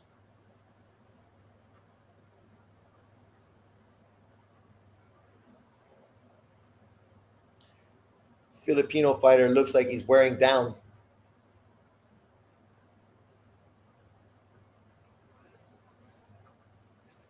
That's bogus. It's super bogus. Here we go. Gorham versus Alamo.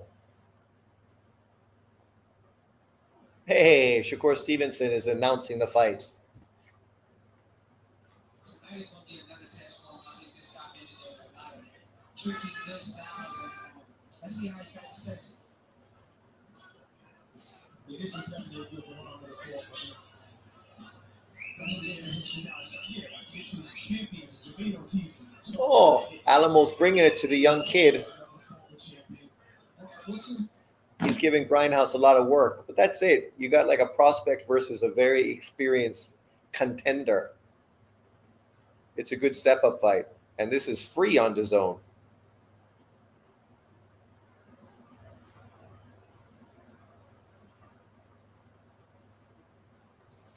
Puerto Rico versus Houston, Texas.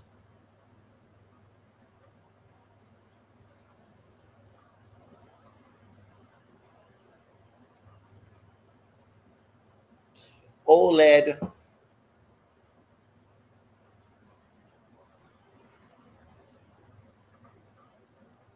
Yes, I wish I would have bought OLED when I bought this TV of mine. I bought a huge TV, but not OLED. It's still good. But the blacks are not black. Or type, like the type of LED. Gorham is not a volume fighter, right? He's a boxer puncher, obviously. So this guy can get outworked as well. He's kind of like Tank Davis, I can see, waiting for that big counter punch. But in the meantime, he's losing round number 1 to the more experienced, busy Puerto Rican kid.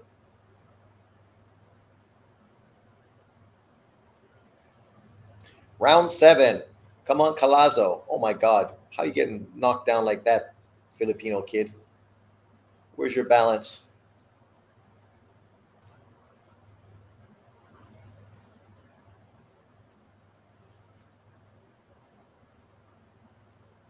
Good jab from Gorham, the kid. What's his face? Needs to get off the ring. On the ring, now he's giving the guy an opportunity. Off the ring, easy work.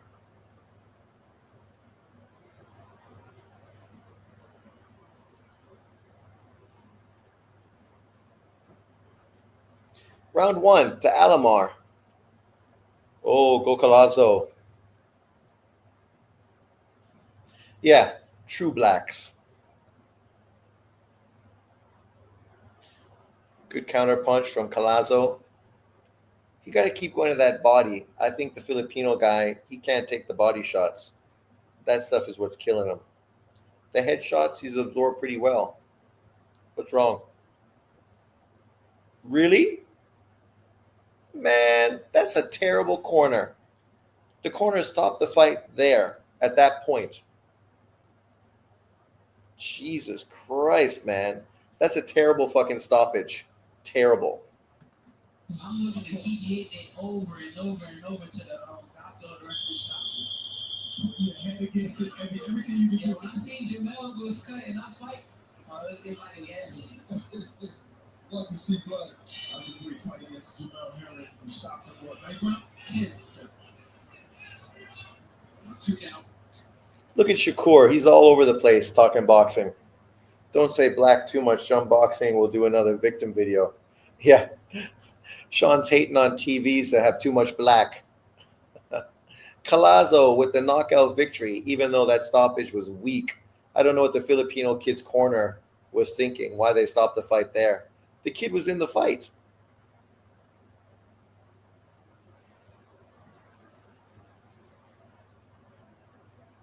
Now we're all on Alamar.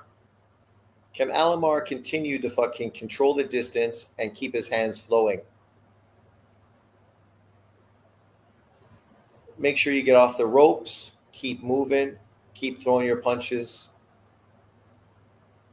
There you go. Combination punch, jab, jab, jab, 1, 2, 3, get the fuck out. Jab, jab, jab, 1, 2, 3, get the fuck out. Turn. Fight at your pace. Don't let that guy set, and it should be an easy night.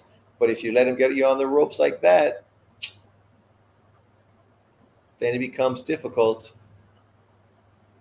This brother is much more of a flat-footed power puncher.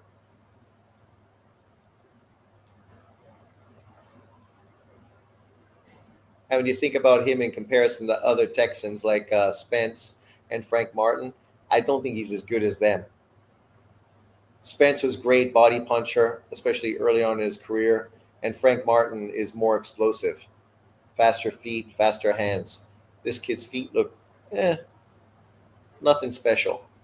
And so far he hasn't shown that he goes to the body like he should, especially against a guy like Alamar. Hook to the body.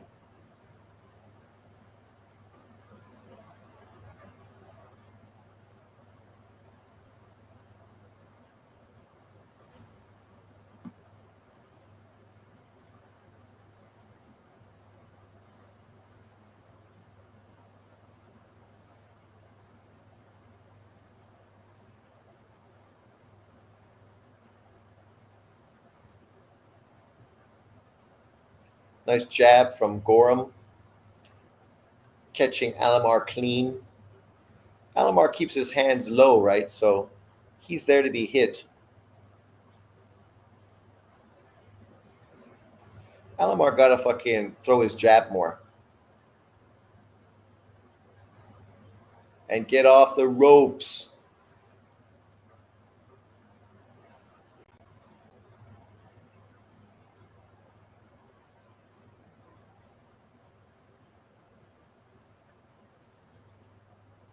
What's up, Stringer? No more pay-per-view starts November 22nd. What's up, Matthew?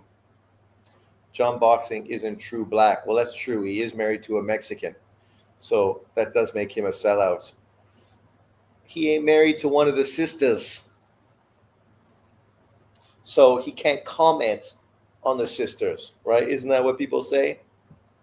Because he just don't relate, even though his mother, his aunts, everybody else is black. But, you know, that's keeping it consistent. Calazo with the win. Now Calazo, you got to fight the other world champions, Tanduran and Melvin Jerusalem, another Filipino fighter. You fight those guys, become undisputed, and now you're fucking on the radar. You become pound for pound top 10. People start throwing more money at you. You can buy a better car than a fucking Hyundai. John Boxing looked like a quarter bred to me. Well, yes, but based on slavery, there's always mixing, right?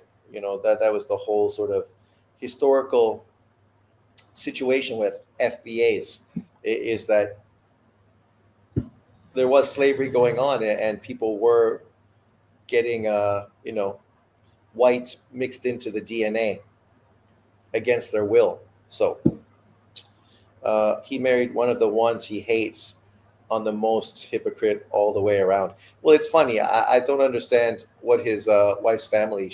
They must not like him if he's so angry and negative towards Mexicans. I can understand that. Not that I've ever been married, but I watch a lot of dramas on TV, and I know if your spouse's family is terrible and hateful, it can definitely build some resentment. That's why I listened to my father's kind words when he talked to me and said, "Sean, whatever you do, don't get married. No one likes a bigot. No one likes a bigot." This probably wasn't against their will. Well, come on, Flight Scout. Of course it was. Well, even if it was like to do better in life by doing that, it's still against your will. It's like when teachers have sex with students. There's a power dynamic. So even if you're okay with it, the reality of the situation is you're doing it to make your life better. Get along to get along, right? That expression. 13 watching and less than that in the chat. Y'all know he's lurking. He lurking like always. Smart man, Sean, not getting married.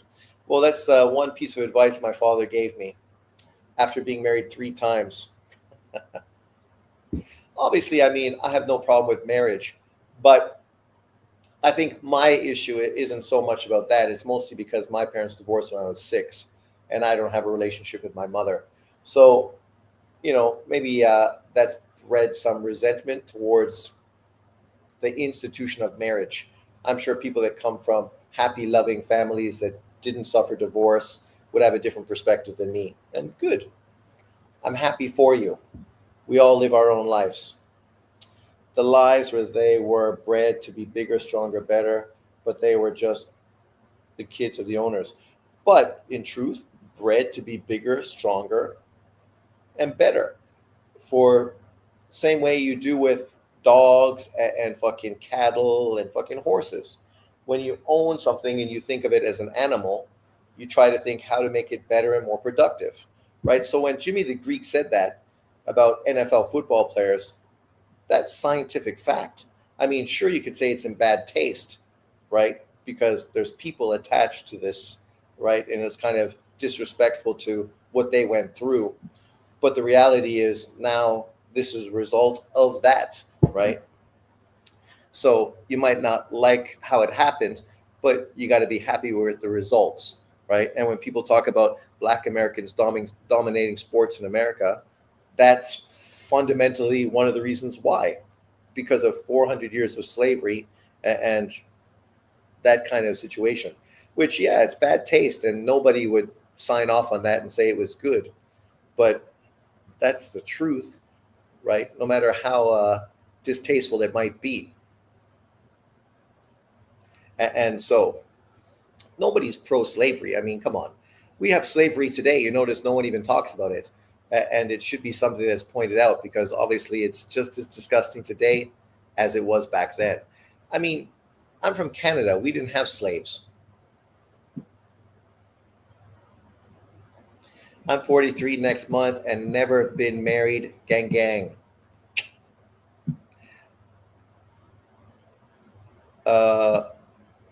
I told myself that I would only marry someone who looks like Sydney Sweeney. Yeah, but to be fair, look at Sydney Sweeney's mom, and that'll tell you what Sydney Sweeney looks like in a few years. She got some assets right now, and of course, she's a Hollywood star, so she's putting a lot of effort into making those assets even better. But she's far from a natural beauty. She's got big tits and some ass for a white girl. He's lurking to make his next video shitting on Easter Eurofighters and Hispanics and to big up Floyd somehow. Of course he is. Did you use the Atari 260, Sean? I never had video games. I lived with my grandparents. So I never asked them to buy me anything extra special. And I guess I could have spent the money I saved from baby bonus and stuff on that, but I bought like a nice bike, a Bianchi BMX, and obviously I worked to have my own money, but I never really was into video games that much. Jews are pro-slavery. They were majority owners back then too, but that's a different topic. John Boxing, well, they used to be slaves, right, in the Middle East. So I guess, maybe that's the future for us. Black America is going to take over America, and then whites are going to become slaves, right? It's kind of like Planet of the Apes. You've heard the bad bod, mom bod is a real thing that doesn't get acknowledged. We've heard of dad bod, mom bod is mom bod. Yeah, I don't know if anyone's chasing the mom bod, are they? Well, I just mean, Planet of the Apes, right? This guy goes to space, comes back, and now all of a sudden something that they had caged and locked up as inferior takes over the planet and then turns the tables on them. You could say the people that did that in that scenario, right? To kind of talk about the give back, the get back. But once again, this is like what we were talking about earlier about politics, right? Two wrongs don't make a right. Right now, we should be more focused on loving one another, getting together as a community so that we're not taken advantage of by fucking the government.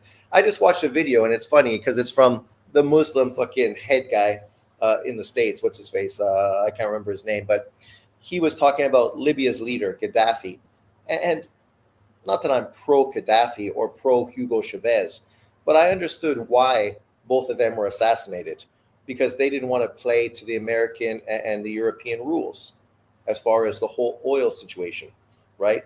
Like Hugo Chavez wanted to fucking use his oil money to build up South America, to make it independent and strong and not dictated to by the US. Gaddafi wanted to do the same thing, which obviously making it independent from the UK. And lo and behold, both of them get assassinated, and now their countries are in turmoil, which is exactly what government wants. And the guys that control the strings, they want everything in turmoil, which is why now race division in America is decades further back than it was decades ago. When I grew up, American white-black relationship was way better than it is now. Everybody was anti-government, but nobody was fucking racist towards one another to the extent where they're perpetuating the whole racist sort of situation now. It's the media creating this fucking hate, stirring this pot. Yeah, it's terrible. We fight amongst ourselves, and then we don't have the power to control the government. John, the crying victim. That's true. I had the Atari 2600. How do you have the Bud Canelo fight? I had it 8-4, and maybe if I'm being generous, 7-5. But I think 8-4 was probably fair. But understanding there was a few close rounds there. There was swing rounds, right? So even though Crawford won, and I feel he won convincingly, Canelo was competitive. It's not like he got steamrolled and didn't have effective moments. He did have effective moments, but he didn't have volume. So he got beat, just like my prediction said. I just think it's funny that people love to use his win to create all this hate and negativity. Like literally, this is part of the problem in America right now. Kirk gets killed, people cheer it on. And then Kimmel gets fucking kicked off his channel and people start cheering that on and crying. And actually, the left holding Kimmel getting fired to a similar situation as Charlie Kirk being assassinated. It's like, think about the mentality of people that are trying to make this out to be an equal situation. One was murder. The other one was you're getting fired because you're underperforming, which is ultimately what happened to Kimmel. I mean, I don't know about you guys. A lot of you are Americans. Have you ever watched Jimmy Kimmel? Obviously, I'm older and I haven't lived in America, but I've never watched an episode of Jimmy Kimmel. I've seen highlights, and I always thought he was a douche. I never thought he was funny. I watched, obviously, Big Chin Guy back in the day. I watched Letterman. Obviously, I watched fucking Carrot Top, right? You know, what's his face? Conan O'Brien. I watched fucking, what's his face? The funny Jew from Saturday Night Live. Jimmy Fallon, right? He's funny. He's entertaining. The more political guys I never watched because I don't watch comedy shows to fucking have politics shoved down my throat. I can make up my own political fucking opinions without a comedian trying to fucking dictate to me. When you look about politicians back in the day, they would make political jokes, but it wasn't so one-sided and so obviously biased. Nowadays, they just use their whole fucking platform for politics. It's ridiculous. So they're wondering why they got fired. I'm not wondering. I know exactly why. I played Atari tabletop arcades too. That's what I played, mostly at the arcade, right? Throwing in fucking, quarters. But outside of that, I never did. The small hats have been instigating hate in the U.S. for at least 50 years. They're just looking for an excuse to fire Jimmy Kimmel. All of those late night shows have been losing big time money for years. Well, that's it. You could watch the fucking scale and see how little fucking people are actually watching their shows. And then you have so many of them competing. Back in the day, literally it was just two: Letterman, Johnny Carson. Obviously, Carson got taken over by Jay Leno, and then eventually Conan O'Brien took over for Letterman. And then now you just get fucking a bunch of fucking people, and yeah. Do you think Sweet Pea is overrated? God, no. Maybe underrated. I used to watch it when Kimmel first came out. It was way better then, when he was just a comedian. I watched Johnny Carson back in the day. Of course, Johnny was great. Getting shit on by a monkey. Kimmel is a Jew too, but he went insane politically. The late night shows I watched a little bit were Jay Leno and Conan O'Brien. When he'd had a musical guest and they would have a concert right out on the street for people outside. I never watched the Robert Colbert or Jon Stewart shows either. Well, Colbert and Stewart were always political. They were political before they even had their shows. So for me, I wasn't really interested, right? And obviously they were politically biased to begin with, which is one reason why they got their show. They figured they were the perfect people to shoehorn into the biased left sort of propaganda. Whereas Letterman, fucking Carson, Jay Leno, Conan O'Brien, they didn't fucking, you wouldn't really even know what their political fucking side was, because that's not what they pushed episode after episode, day after day. Letterman went down the same road. Did he eventually? It's only the boomers that still watch TV all the time. And that's true too. Like, you're making these shows for a new generation that doesn't fucking watch TV. Like, when I watch any of this, I see it on YouTube and social media. Right? That's why all I've ever seen of Kimmel, I thought he was a douche. Right? When he had the girl looking through the things and he's pretending to fuck her and eat her pussy, and people are laughing, and I'm like, how disrespectful is that? Imagine how that woman's family must feel that they're watching her basically being sexually assaulted on live fucking television. At that point, I thought, that guy is a douchebag. And that's what I think of him. He's a douchebag. So fuck that guy. I don't mind that his show got canceled. Early Conan was the shit. Yeah, you got very political in the final years when he had the skits. It sets for Conan O'Brien, I guess, all of those late night guys are left-wing anti-white Jews. Imagine being anti-white and Jews, but you're still fucking white. Like, everyone that sees you on the street just says you're white. They don't specifically know you're a Jew unless you fucking got your hamaka on or you fucking got long curly sideburns. Thank you very much, Hollow Ninja. A true brother to the channel. The Nui versus Picasso card is stacked, my brothers. I'm putting a video out today about that. So stay tuned, jump in. Remember to like, share, and subscribe. Johnny Carson and even Jay Leno try to stay away from politics. Carson would throw out little quips politically here and there, Jay Leno as well. But it would go both sides on something that was funny. It wasn't obviously a consistent political fucking rant day in and day out. And they'd have left-wing people, right-wing people on their show, and they didn't focus on the politics of the person. They focused on the person, the movies, the music, the things they were doing and contributing to, right? And that's why they were hugely successful and had huge fucking audiences. You think about Disney right now. Disney, by going woke, literally has slapped middle-aged white men in the face saying, fuck you guys, we don't give a fuck about you. And then going, hey, how come you guys aren't watching our shows? What are you, racist? What are you, sexist? You don't want to watch these fucking shows?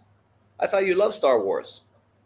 Yeah, but you took Star Wars and you made it woke so that a group of people who don't give a fuck about Star Wars potentially could watch it.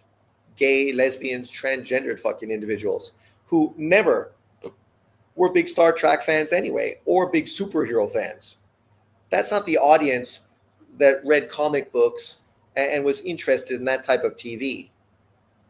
But yet the people who are interested in that, basically you fucking have not victimized, you've turned them into fucking, villainized. You villainize them. And then when they don't come on your show and don't fucking watch shit, then you criticize them because they're not contributing. Even though you say, this show's not for you. This is not for fucking 40-year-old white men. And then it's like, how come 40-year-old white men aren't watching our show? We're just listening to you. Your PR fucking convinced us. That show's not for me. So I didn't fucking watch it. And neither did lesbians, gays, and trannies. So in the end of the world, nobody fucking watched your show. Congratulations. You literally just shot yourself in the foot to push some bullshit narrative nobody cares about. 90% of America don't give a fuck about gay, lesbians, and transgender people because it doesn't fucking have anything to do with them. Right? Like nobody's asking what straight people are doing in the bedroom and all that kind of shit because it's also nobody's fucking business and nobody cares. Star Wars got really bad, unfortunately, right? Because now we live in an era where you could fucking kill it, but they're killing it, but the wrong way. Woke is a term for brainwashed. Exactly. Well, that's what it means. Brainwashed. But people, I need to drop off the kids at the pool. Thanks for jumping in. Obviously, nobody's watching this Gorkum versus Alamo fight, but I will say that Gorkum does not look like the next great Black American fighter. He could be, but based on this performance, he ain't looking like that right now. Collazo won by TKO. I thought you were saying during the fight he was looking bad. He was looking bad. And did you see the stoppage? The corner for the Filipino fighter just stopped the fight randomly. It wasn't even like the dude was getting beat up at the time. He just won the last 2 rounds, and he was losing that round. And then somehow his corner threw in the towel. It was a weird stoppage. That was a nice right hand from Gorkum. But now this fight's turning ugly, holding and hitting. Definitely not looking good. The corner was on the fix. I think so. Who won the minimum weight fight?